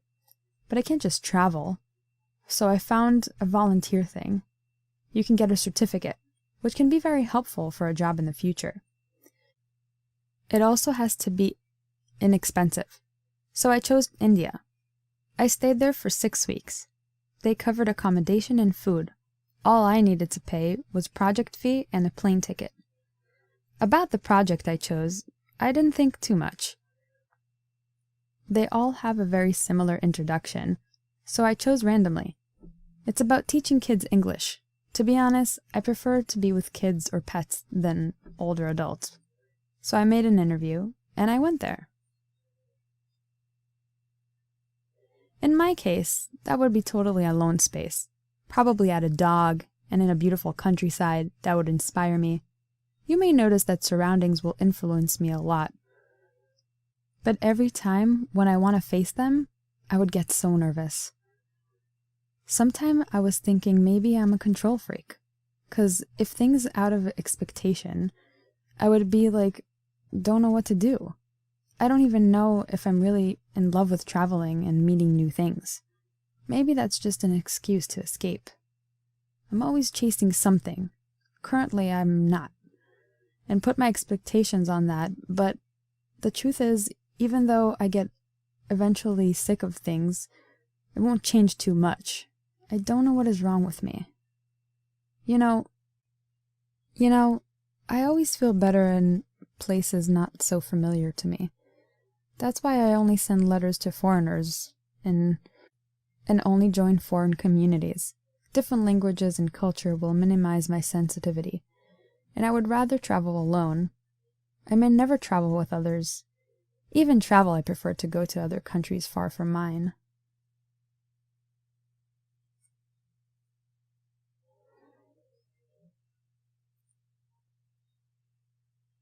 The really strange loss prevention guy. I'm bored. Thought I'd tell my story about a creep I had to work with when I was a teenager. I won't give a name to the store, but I'm sure you will figure that out easy. It's a lower-end Walmart that usually hosts a lower-end pizza chain inside. Well, I worked in the pizza part at 18 years old. It was probably my 3rd week at the job when the loss prevention guy Chad comes over and orders a pizza. I'm ringing him up when he stares at me for a while and he says, "Are you the new girl?" I smile and nod. He tells me I should follow him to his office. I kind of look back at my manager confused, and my manager tells me it's okay, he will cover my spot. So I follow Chad to the back of the store. On the way there, he is pointing out all cameras in the store, like on the ceiling, and explaining to me how those are just the ones you see. There are the ones in places you would never expect you are being watched. I just nod and say, yeah, cool, wow, because I could have cared less and thought there was not too much purpose for me to go in this little tour or know these things. We make it back to his office, and it's tiny, just a wall half filled, with monitors and a couple computers, a large desk, and his chair. He closed the door, skirted past me, and sat on his chair, and I stood by the door because there was nowhere else to go. He starts talking about his job and what he's supposed to do there, and how that included even watching the pizza employees, because the employees are known for stealing slices of pizza without paying. He tells me a story about how just a few weeks before I was hired, they fired 3 guys at the same time on the spot, because the day before they ate the extra breadsticks on their lunch and didn't pay for it. He gets really stern for a second and asks me seriously, "Have you ever stolen anything before?" I start to get really serious, back in a particularly snarky and sarcastic way. "Oh, no, never, Chad. I have never and I will never steal anything. I was actually a career criminal at this point in my life. The only reason why I was working that job is because I moved across the country for a fresh start, because a few years before I was a druggie and funded my habits through a great deal of theft. Eventually, I was slapped with an assault with a deadly weapon, but I got those charges cleared, and everything eventually went off my record. I knew there was no way he would know any of this. My record was squeaky clean at this point. He just laughs and says, "Yeah, right, I don't believe that. I just played along. I'm a really good person. I would never ever do something like that. It's yucky." He just stares at me and says, "I think you're hiding something." I'm like, "Okay," and stay quiet. He says, "You moved here to this small town from a big city. And when I asked around about you, turns out you moved here without any family either. For a young girl like you, that's really suspicious. I think you're running from something." I just shrug and say I'm independent. However, starting to get really annoyed that I'm being grilled for no reason by a rent-a-cop. He says he wants to show me some things. He turns around and starts explaining some of the tech behind the security cameras, showing me some real-time video of the store. He points out these two girls walking around, and he goes on to explain on how he can zoom in and be able to read what is on their phones. And he then chuckles and says, "Say hi to your boyfriend from me," which I can only imagine meant he was reading my phone screen when I was on my break. He starts to say how he has been watching me from the security camera, as he does with all new employees, and says I have strange habits. I just stay quiet. He pulls up past footage, like remembers the date off the top of his head, and it's me walking into the bathroom. I'm like pretty creeped out at this point, but I stay quiet. He says, "This is the only time I have seen you go to the bathroom since you have worked here, and you work late and overtime. Don't you have to go more often?" I just say, "Bladder of steel." He goes, "Uh-huh," like he doesn't believe me. He then pulls up footage of me talking to some guy on my break, and I say snarky, "Oh, look, there's my boyfriend you want me to say hi to." He then pulls up some things on his computer, and he explains how all the employees are given a number that they can use in the store at checkout for an employee discount. I already knew this because I was given my number and have just been using it frequently. He explains to me how he can even track employees' purchases, the date and exact time. He puts in my employee number, which was written down on a post-it note, next to him, and pulls up my purchase history in front of me. He says, "I have learned you have quite the sweet tooth." Then he says, "Let's look at your last purchase, made at midnight, just the other day." He says, "Oh, look at this. Tampons and pads, and you are still hardly using the bathroom." I was major creeps out and said I had to get back to work, and I just left and hurried back to my station. It left a really bad feeling in my stomach, and I stopped using my phone on break or buying anything from the store. He didn't come around for his lunch break for a while, until a few weeks later, when he decides that he wants to come back behind the restaurant and help us kids out, because he said he worked in some fancy restaurant way back when, and he wants to teach us a thing or two. I found it really annoying for him to be in my way and feeling he needed to teach me how to do everything. He always has to be working right next to me and correcting everything I did, but our manager didn't care, so I couldn't do anything about it. He was always asking me really personal questions about my life, trying to know more about my past, how he couldn't find me on social media, and even went as far as to ask me once if I was having sex with my boyfriend. He would even walk over to the restaurant after my lunch break to remind me to remember to pay for my pizza slice before I go home, only to walk back to his office. He has even called to remind me on the store phone. I finally had enough when one day my boyfriend got let off work early, and he decided to stop by my work and grab a large pizza for us to have for dinner, and give me a ride since I was getting off of work soon as well. Well, Chad so happened to be helping in the restaurant that day and saw me wave hi to my boyfriend and tell him I'm getting off work in about 20 minutes while a coworker rang him up. I went to the back and started finishing up some dishes when Chad comes back there and confronts me. He says, "So that's your boyfriend, huh?" I'm like, "Yep," and try to ignore him. He says, "Well, I don't really like him coming into my store. I don't like the way he looks, and I don't trust him, so you can't bring him around anymore." He started asking for my boyfriend's first and last name and date of birth and all that. I just said, "I don't think you have that kind of power." He walked away.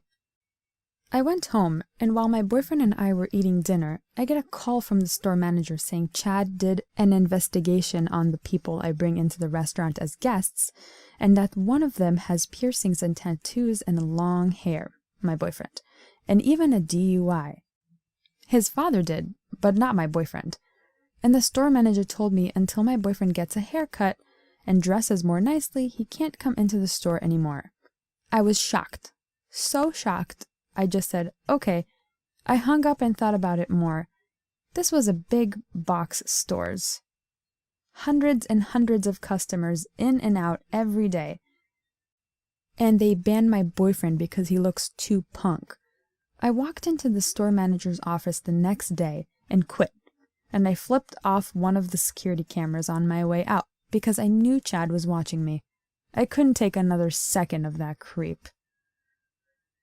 Most definitely one of the strangest experiences I have ever had anywhere, at a job or with anyone, really.